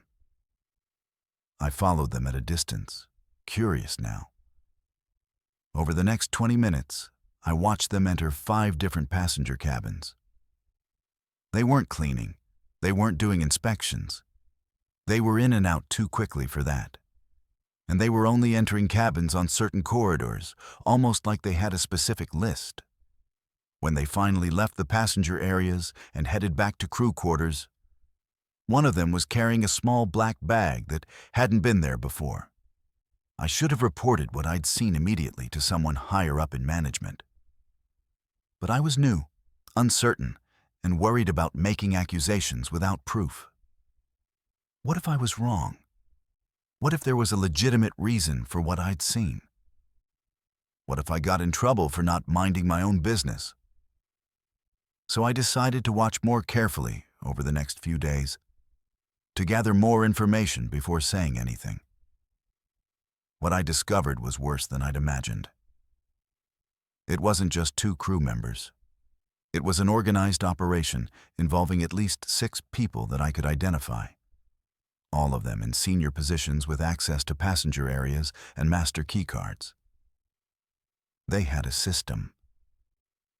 During port days when most passengers were off the ship, the team would systematically enter cabins and take small amounts of cash and valuables.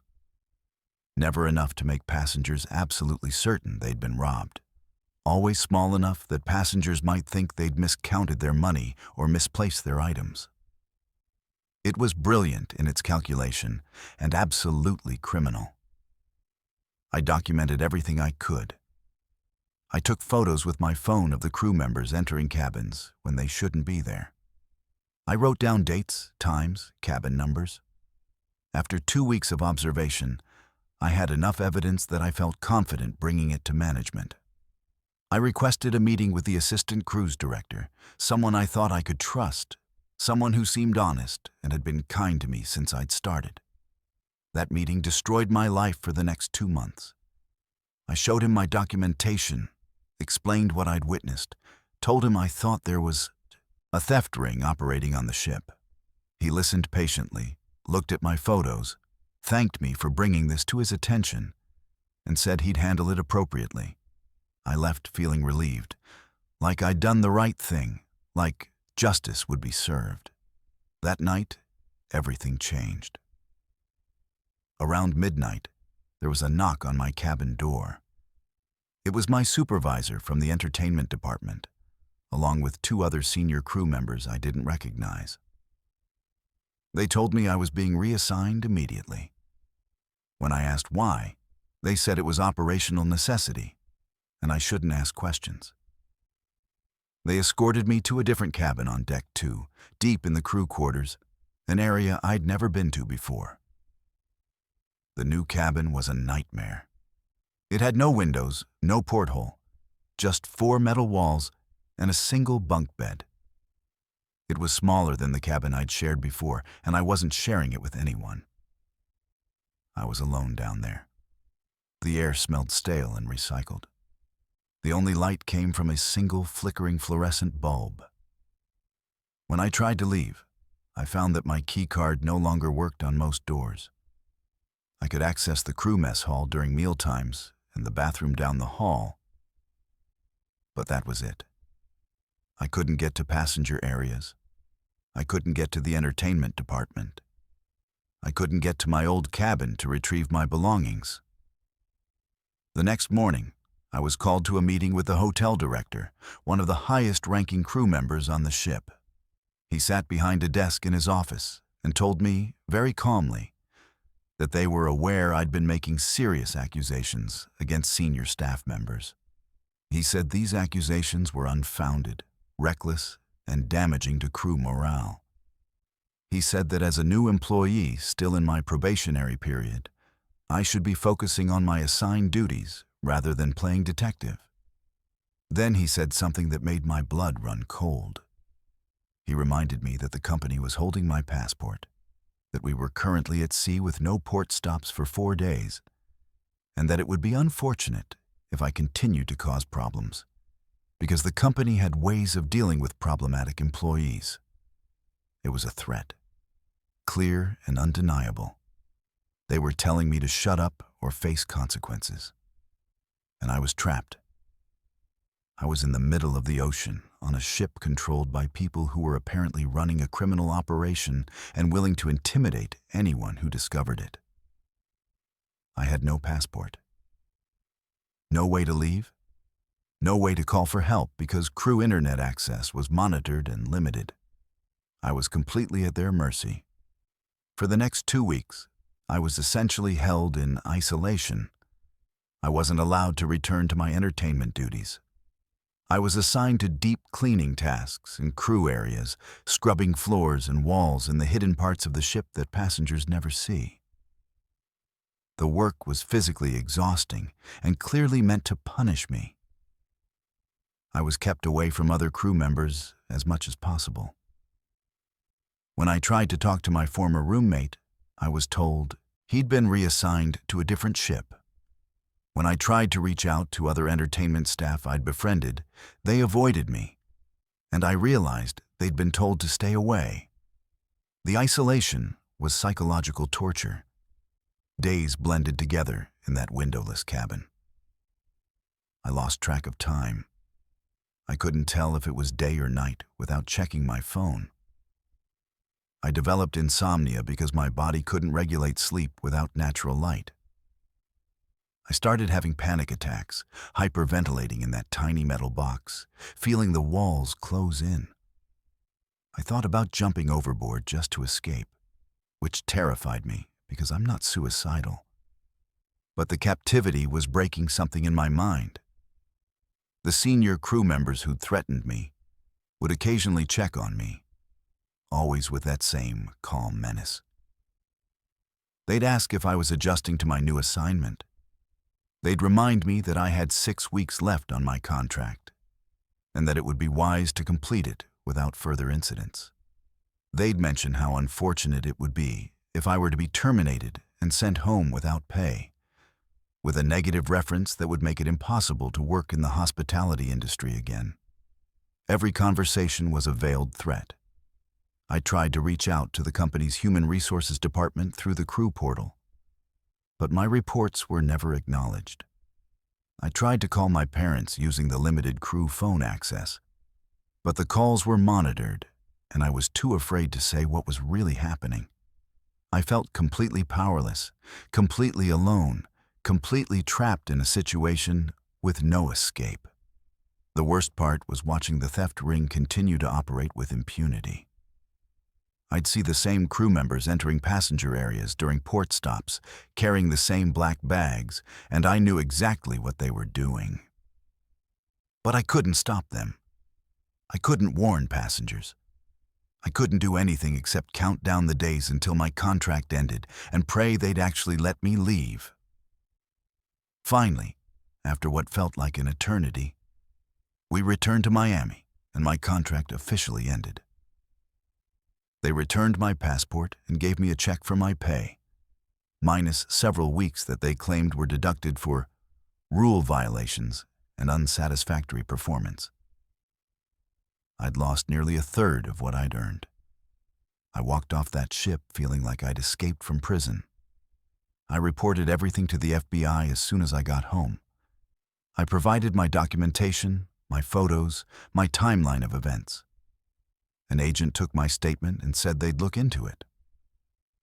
I never heard back. I contacted the cruise line's corporate headquarters, sent detailed letters about the theft ring and the intimidation I'd experienced. They responded with a form letter denying all my allegations and suggesting I was a disgruntled former employee making false claims.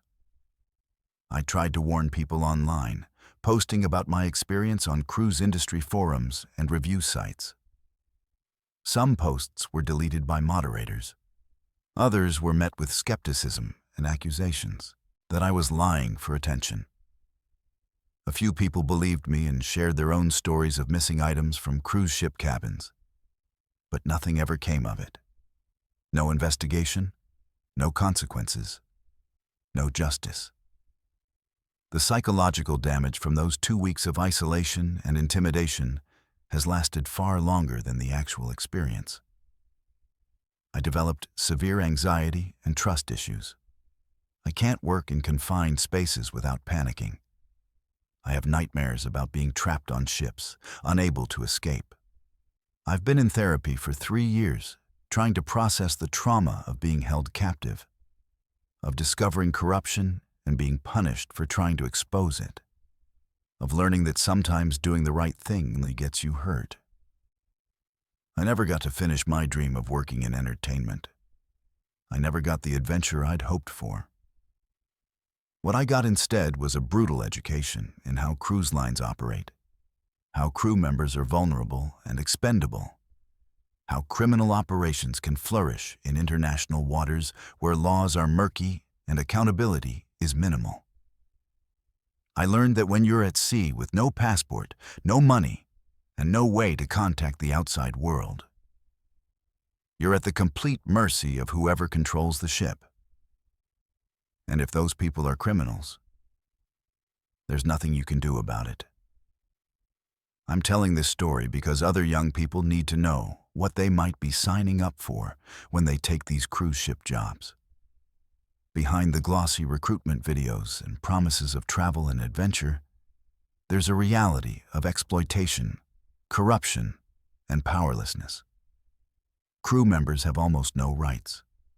We're invisible labor making poverty wages while passengers enjoy luxury. And if we witness something wrong, if we try to speak up, we can be silenced, isolated, threatened, and discarded with no recourse. The theft ring is probably still operating. Those same senior crew members are probably still stealing from passengers, cruise after cruise.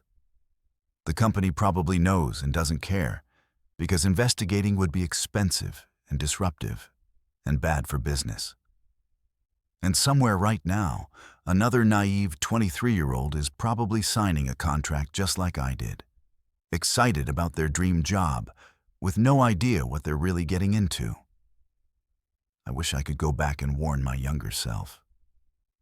Don't get on that ship. Don't trust that job offer. Don't surrender your passport to people you don't know.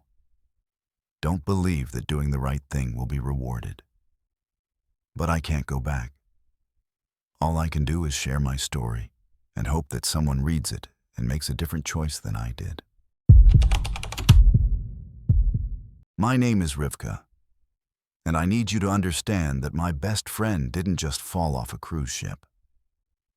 I'm a 29-year-old graphic designer from Portland, and in April 2022, I went on what was supposed to be a celebration cruise through the Western Caribbean with my 3 closest friends from college. We'd all turned 30 within the same year, all landed decent jobs, and we wanted one last big adventure before life got too serious with mortgages and marriages and babies. We booked a Royal Caribbean cruise, splurged on a balcony cabin on Deck 10, and spent weeks planning outfits and excursions. We were going to drink too much, dance until dawn, and remind ourselves why we'd been inseparable since freshman year. Instead, I watched my best friend vanish into the ocean, and nobody seemed to care except me. Genesis was the one who organized everything. She always was the planner in our group, the one who made spreadsheets and itineraries, while the rest of us just showed up. She'd been my roommate in college, my bridesmaid when I got married 2 years ago, the person I called when my marriage fell apart 6 months later. She knew everything about me, and I thought I knew everything about her. I thought I understood her moods, her habits, her fears. I was wrong, or maybe I was right, and something terrible happened that had nothing to do with who she was. I'll never know for certain, and that uncertainty is destroying me. We boarded the ship on a Thursday afternoon, giddy and already halfway drunk from pre-cruise mimosas. Our cabin was perfect, with sliding glass doors opening onto a balcony where we could watch the ocean and feel the wind. We took 100 photos that first day, all 4 of us squeezed onto that balcony, holding drinks, laughing, celebrating friendship and freedom. Genesis posted one to Instagram with the caption, "Best friends forever." That photo is still there, and people still leave comments not knowing she's gone, asking when we're planning the next trip. The first 2 nights were exactly what we'd hoped for. We ate too much, drank tropical cocktails with umbrellas, attended cheesy shows, met guys at the pool bar who flirted with us until we got bored and wandered away. Genesis seemed happy, genuinely happy, lighter than I'd seen her in months. She'd been stressed about her job, about student loans, about turning 30 and not having her life figured out. But on that ship, she was the carefree girl I remembered from college.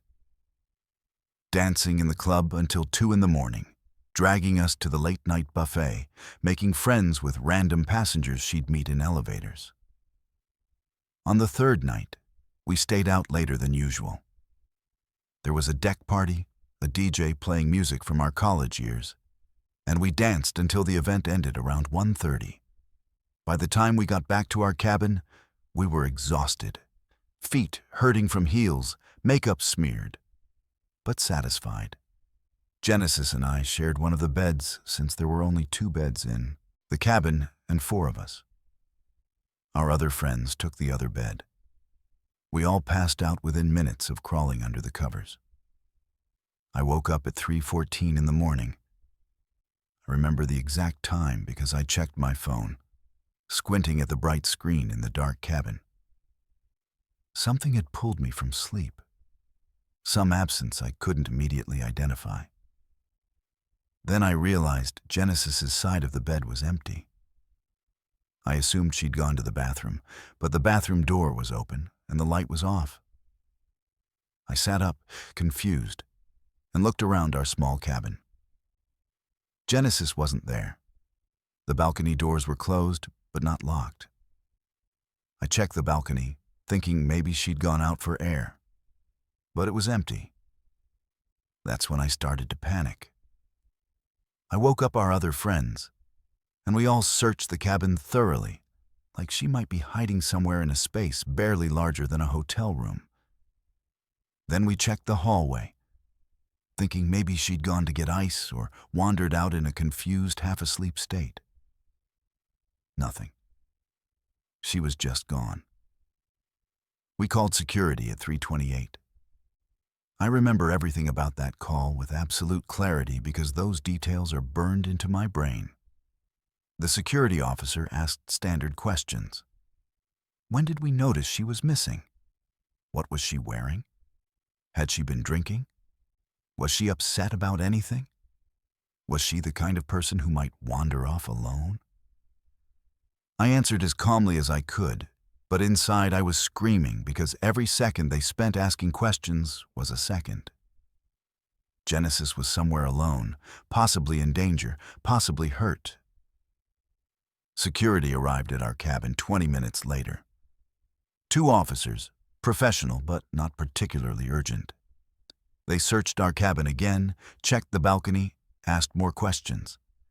They wanted to know if Genesis had taken her purse or phone. Both were still in the cabin, sitting on the dresser where she'd left them when we got back. Her room key was there too. Wherever Genesis had gone, she'd gone without any of her belongings, which made no sense. The officers said they'd review security camera footage and conduct a search of the ship. They asked us to stay in our cabin in case Genesis returned. We sat there in that room as the sun came up, watching the ocean through the balcony doors, waiting for our friend to walk through the door with some reasonable explanation for where she'd been. She never came. Around 7 in the morning, a senior security officer came to our cabin.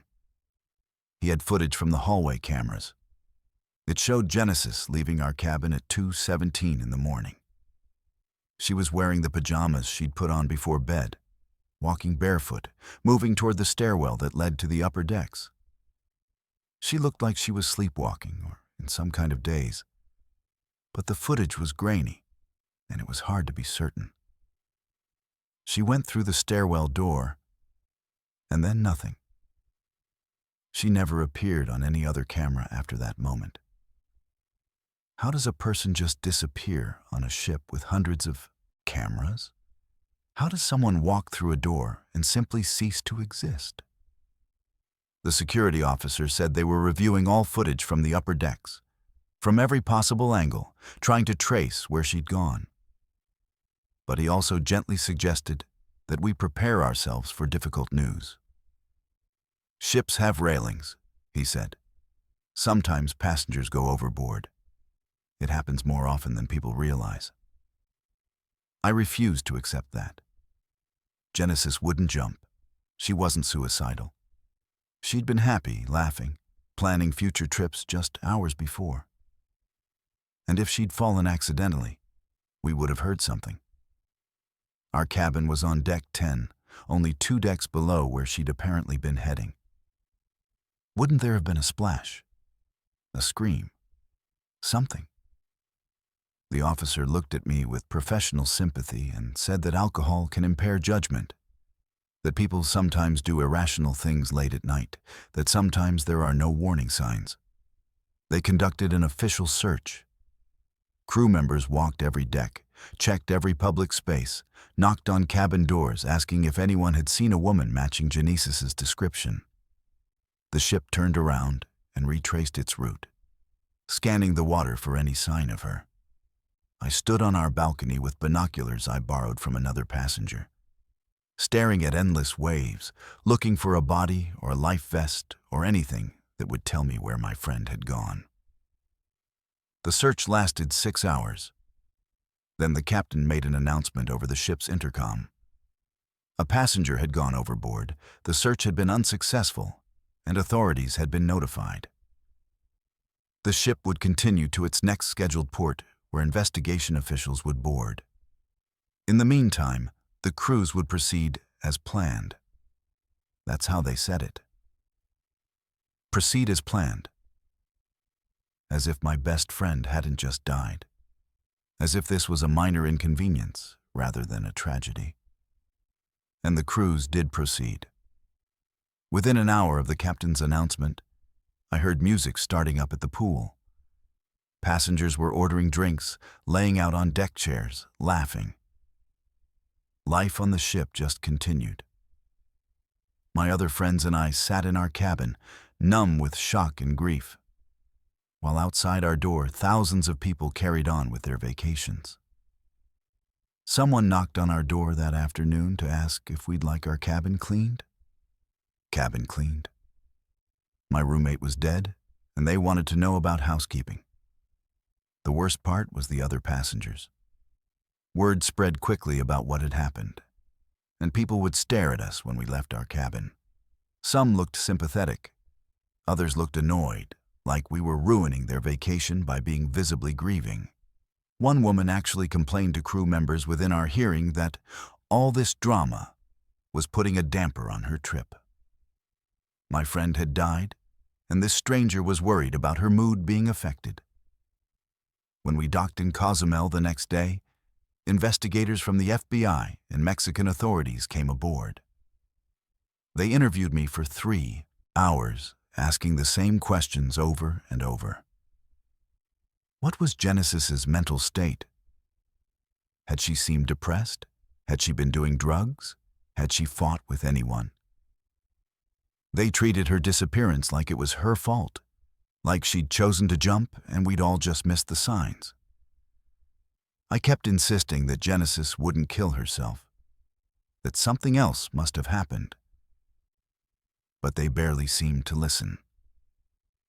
They told me the investigation would continue, but that these cases rarely resulted in answers. Most overboard incidents are ruled accidental or suicide because there's no evidence to prove otherwise. Bodies are almost never recovered from the ocean. Families usually never get closure. They said this like it was supposed to comfort me, like knowing Genesis's body would never be found was somehow acceptable. We flew home 2 days later, leaving the ship in Jamaica. The cruise line offered us a refund and their condolences. They gave us Genesis's belongings, packed in a plastic bag by housekeeping like lost luggage. Her phone, her purse, her clothes, all of it smelling like the cabin air freshener. They also gave us paperwork about their investigation procedures and liability limitations. Even in death, even in the immediate aftermath of losing her, they were protecting themselves legally. The official investigation concluded exactly what I feared it would. Accidental overboard. The report said Genesis had likely been intoxicated, had gone to an upper deck alone for unknown reasons, and had fallen over a railing. No evidence of foul play, no evidence of suicide. Just an accident. Case closed. Her family accepted this conclusion because what else could they do? But I can't accept it. I won't. Because there are too many things that don't make sense. Genesis was afraid of heights and always avoided being near railings on high decks. She was wearing pajamas with no shoes. Would she really have climbed stairs to go somewhere she was afraid of while barefoot? The security footage showed her walking like she was in a trance, not like someone making a conscious decision to go somewhere. And why didn't she appear on any cameras after entering that stairwell? Where did she go? What happened in those missing minutes between leaving our cabin and vanishing completely? I've spent 2 years researching cruise ship disappearances, and the numbers are horrifying. Dozens of people go overboard every year, and the vast majority of cases are closed quickly with minimal investigation. Families are told it was an accident or suicide, bodies are never found, and cruise lines face no consequences. There are conspiracy theories about crew members involved in assaults, about passengers being pushed, about human trafficking. I don't know what I believe anymore. I just know that my friend is gone and nobody seems to care about finding out why. Our friendship group never recovered. The 3 of us who survived that trip can barely look at each other. Every conversation is weighted with guilt and what-ifs. What if we hadn't drunk so much? What if we'd taken turns staying awake to watch each other? What if I'd woken up when Genesis got out of bed? What if I'd insisted we lock the balcony doors? We all blame ourselves. and that blame has poisoned our relationships beyond repair. I battle between grief and rage constantly. Grief for losing Genesis, for never getting to say goodbye, for all the future moments she'll miss. Rage at the cruise line, for their inadequate search, their callous continuation of the party while we grieved, their legal maneuvering to avoid responsibility. Rage at the investigators who spent more time suggesting Genesis was suicidal than actually investigating what happened to her. Rage at a system that allows ships to operate like floating, lawless territories where people can disappear without real consequences. I've become obsessed with finding answers I know I'll never get. I've contacted families of other overboard victims, joined support groups, researched maritime law. I've learned that cruise ships fly flags of countries with minimal regulations, that international waters make jurisdiction murky, that companies have teams of lawyers specifically trained to minimize liability in passenger death cases. I've learned that Genesis is a statistic, one of dozens each year who vanish at sea while companies protect their profits.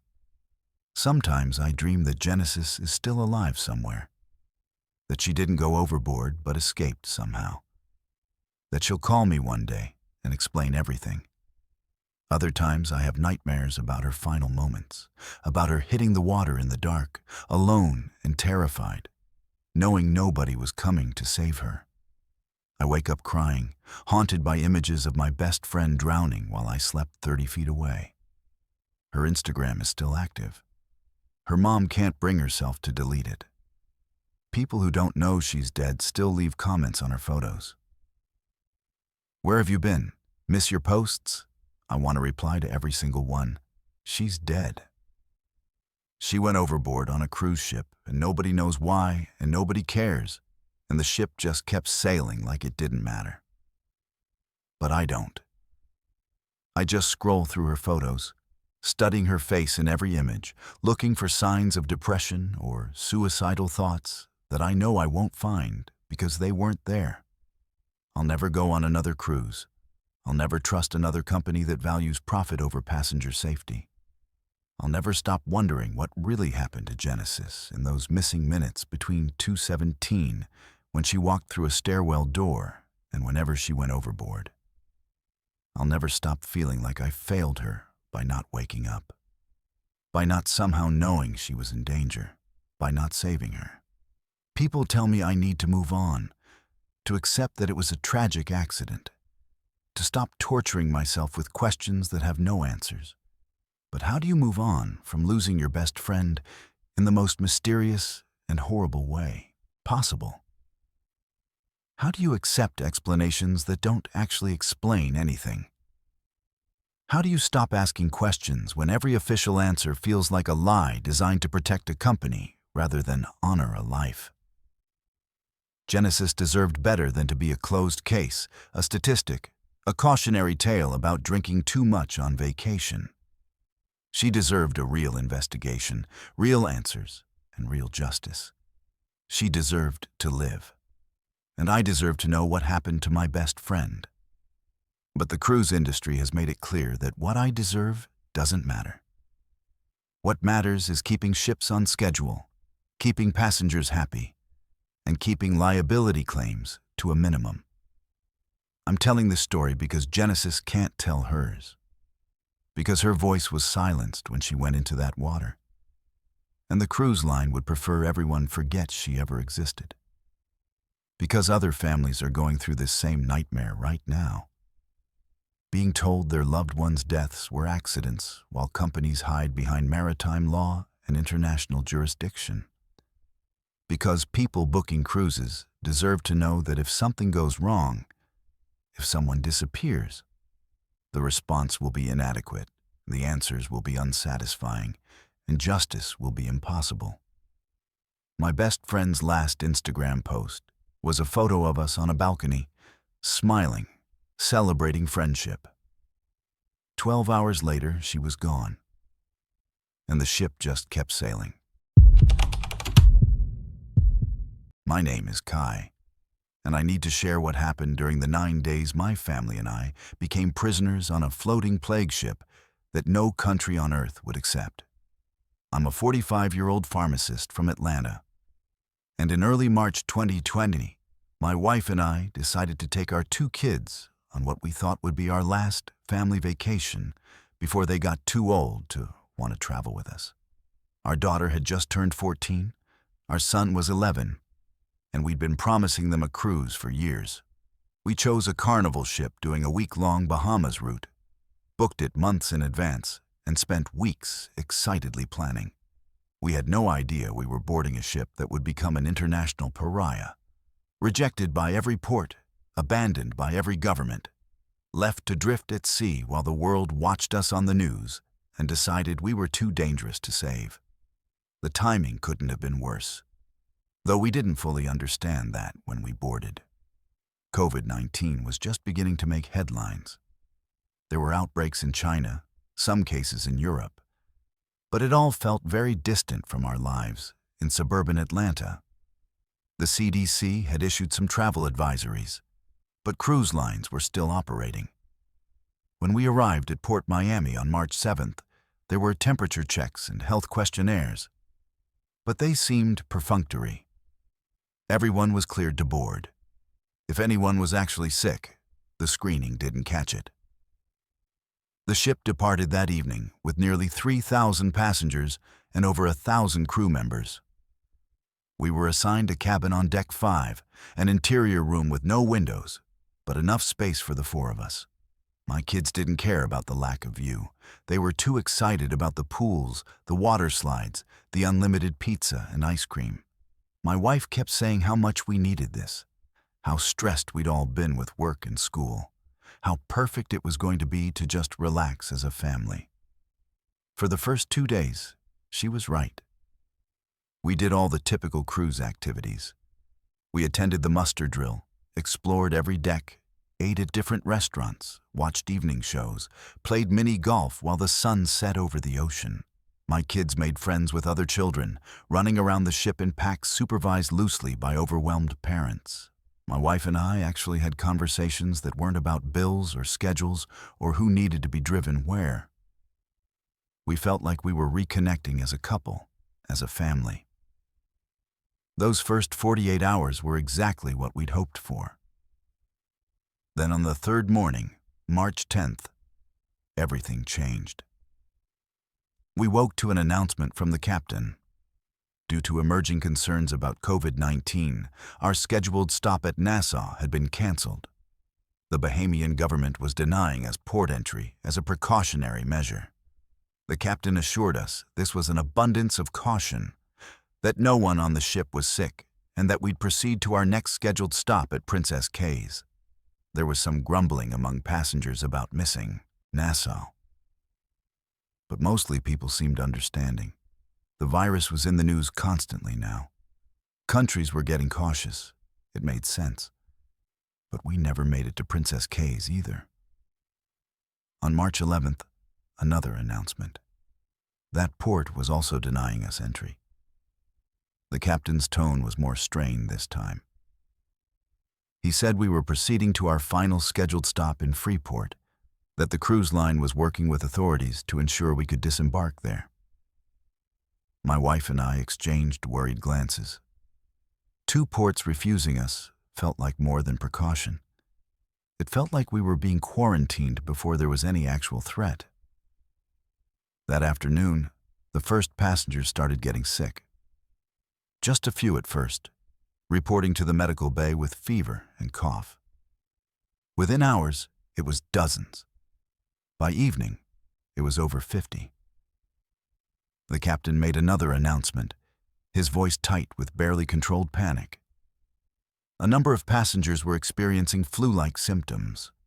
Out of an abundance of caution, everyone was required to return to their cabins immediately. Meals would be delivered. Medical staff was assessing the situation. We should remain calm. Remain calm. That phrase cruise lines use when everything is falling apart. We were ordered to our windowless cabin on Deck 5 with our 2 children, told to wait for further instructions. And that's when the real horror began. The first thing I noticed was the sound.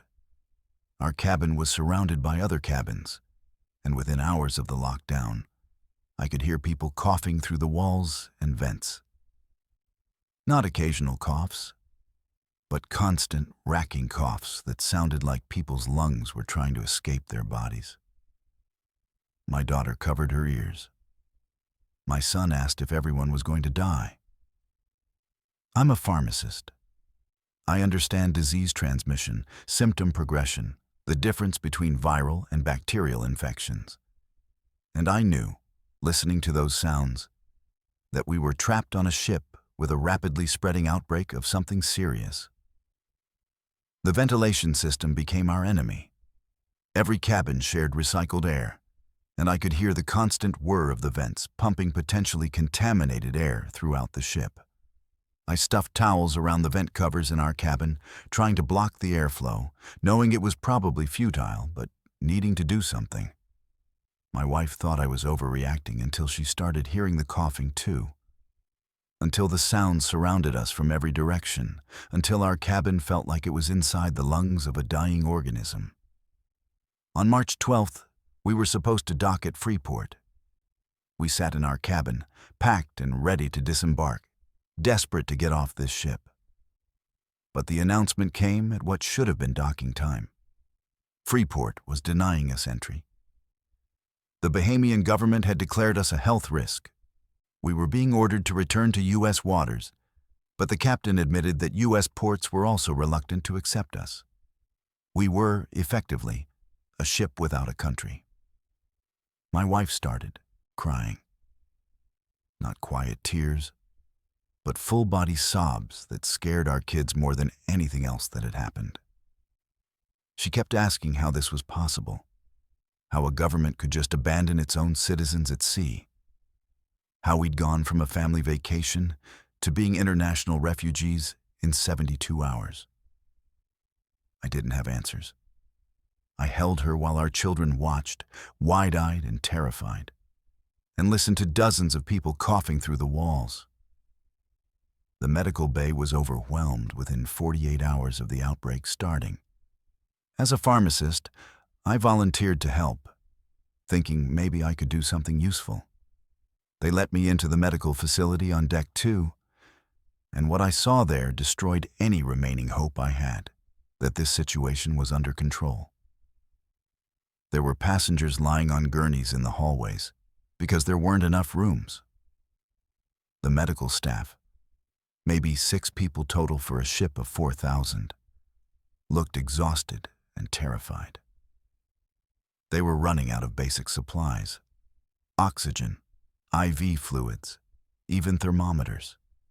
The ship's pharmacy was designed for minor illnesses and injuries, not a viral outbreak affecting hundreds of people. I spent 6 hours helping triage patients, taking vitals, distributing the limited medications available. Most patients just needed rest and fluids, but some were developing severe respiratory distress. Watching people struggle to breathe, listening to their panicked gasps, seeing the fear in their eyes as they realized the medical facility couldn't help them. That was worse than anything I'd experienced in my career. And then I'd think about my own children back in our cabin, potentially breathing contaminated air, potentially incubating the same virus, and the panic would hit me so hard I could barely function. On the 4th day of lockdown, my daughter developed a fever. It started at 99 degrees in the morning. By afternoon, it was 101. By evening, 102 and climbing. She was coughing, complaining of body aches. I knew the symptoms. I'd seen them in dozens of patients in the medical bay. My 14-year-old daughter had COVID-19, and we were trapped on a ship that no hospital would accept. My wife and I took shifts staying awake, monitoring our daughter's temperature, giving her fluids, keeping her comfortable with the limited medical supplies we had. I'd brought some basic medications in our luggage, but nothing adequate for this. The ship's medical staff was too overwhelmed to do cabin visits. They told me over the phone to monitor her temperature and call back if she had difficulty breathing. If she had difficulty breathing. As if I'd just wait and watch my child suffocate. Our son was terrified. He sat in the corner of the cabin, as far from his sister as possible, convinced he'd be next. I tried to reassure him while simultaneously keeping him away from his sister, creating a quarantine space within our already tiny cabin. We hung sheets to divide the room. We had our daughter sleep in the bathroom to isolate her further. Our family vacation had become a desperate attempt to keep disease from spreading within our own family. Outside our cabin, the situation was deteriorating further. We'd hear announcements about medevac helicopters landing on the ship's deck, evacuating the most critical patients. I'd press my face against our cabin door's peephole and watch crew members in full hazmat suits pushing gurneys down hallways. People were being airlifted off this ship, which meant people were dying or close to it. And we were still being refused entry at every port. The food situation became dire. Initially, they delivered 3 meals a day to our cabin door. But as more crew members got sick, service became sporadic. Sometimes we'd get 1 meal a day, sometimes none. The food that did arrive was increasingly basic. Sandwiches, crackers, fruit. My son, who was still healthy, complained constantly about being hungry. We started rationing what little we received, saving portions for later, never knowing when the next delivery would come. Days 5, 6, and 7 blurred together into an endless nightmare of fever monitoring, coughing from every direction, helicopter sounds overhead, and growing desperation. My daughter's fever peaked at 104. We packed her in wet towels, force-fed her fluids, and prayed. As a pharmacist, I knew I was doing everything medically possible under the circumstances. As a father, I felt completely helpless, watching my child suffer and being unable to do anything more than monitor and hope. The psychological toll was immense.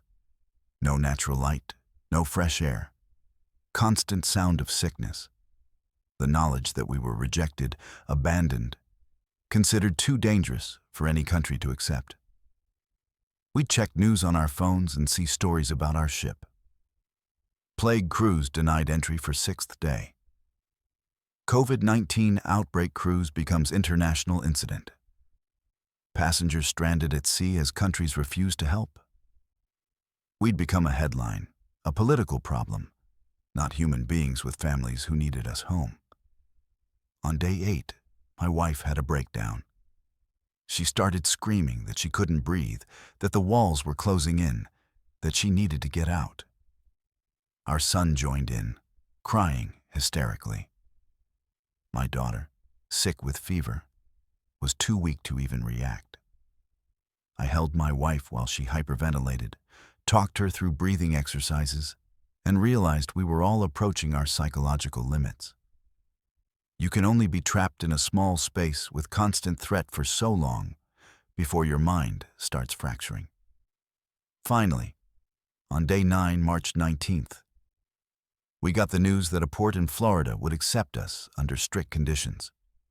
We'd dock, but passengers would be evaluated and tested before being allowed to disembark. Some would be taken directly to hospitals. Others would be quarantined at designated facilities. No one was simply going home. But at least we'd be on land again. At least we'd be someone's responsibility.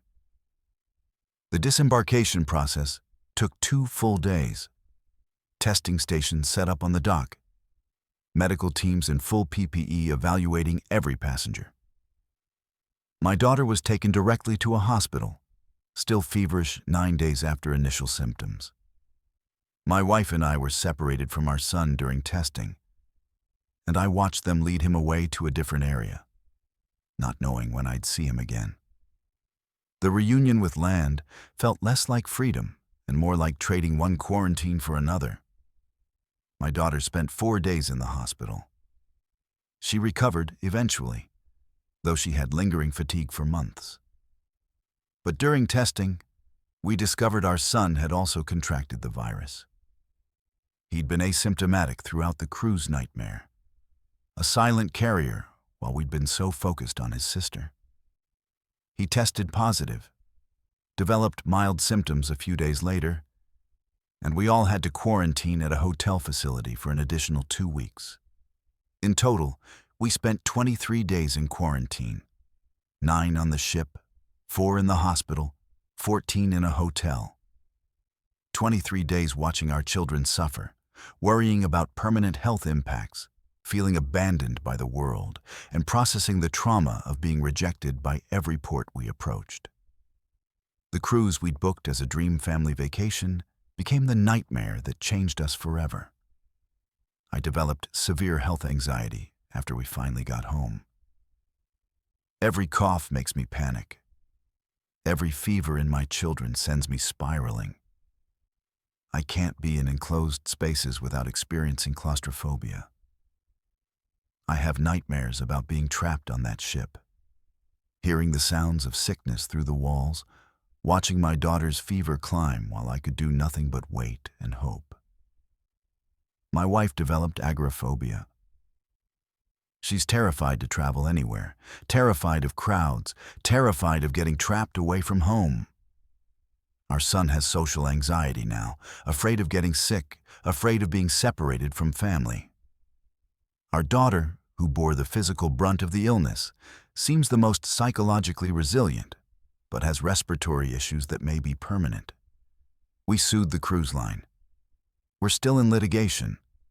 They argue they followed all protocols, that they couldn't have predicted being refused entry at every port, that they protected passengers as best they could under impossible circumstances. But we know the truth. They put profit over caution.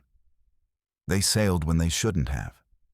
They packed thousands of people onto a ship during the early days of a pandemic because they didn't want to lose revenue. And when everything went wrong, passengers bore the consequences. What people need to understand is that this wasn't an isolated incident. There were multiple ships stranded at sea in March 2020, floating petri dishes full of terrified people that no country wanted to accept. We've all moved on from the early pandemic chaos, but those of us who lived through the cruise ship nightmare carry scars that will never heal. We were America's abandoned citizens, rejected by our own country, left afloat at sea while governments debated jurisdiction and liability. The cruise industry wants people to forget what happened. They want everyone to remember vacation fun, not disease outbreaks and international abandonment. But forgetting isn't an option for families like mine. We can't forget what it felt like to watch our daughter burning with fever while being told no country would help us. We can't forget the sound of hundreds of people coughing through ventilation systems designed to recirculate air. We can't forget being treated as dangerous cargo rather than citizens in crisis. Every time I close my eyes, I'm back in that windowless cabin on Deck 5, listening to my daughter cough, hearing strangers coughing through the walls, checking my phone to read headlines about how the world had decided we were too dangerous to save. That's not a memory that fades. That's a trauma that becomes part of who you are, how you see the world, what you understand about safety and government, and the value of human life when it becomes inconvenient. The cruise we booked to bring our family closer together instead tore us apart in ways we're still trying to repair. And somewhere out there, the cruise industry is booking the next family vacation, making the same promises we believed, hoping people have forgotten what happens when paradise becomes a plague ship and the whole world turns you away. Thanks for watching, Mr. Nightveil. If these stories sent chills down your spine, hit that subscribe button and turn on notifications. Drop a comment sharing your thoughts. Stay safe out there, and remember, not all vacations end well. Until next time.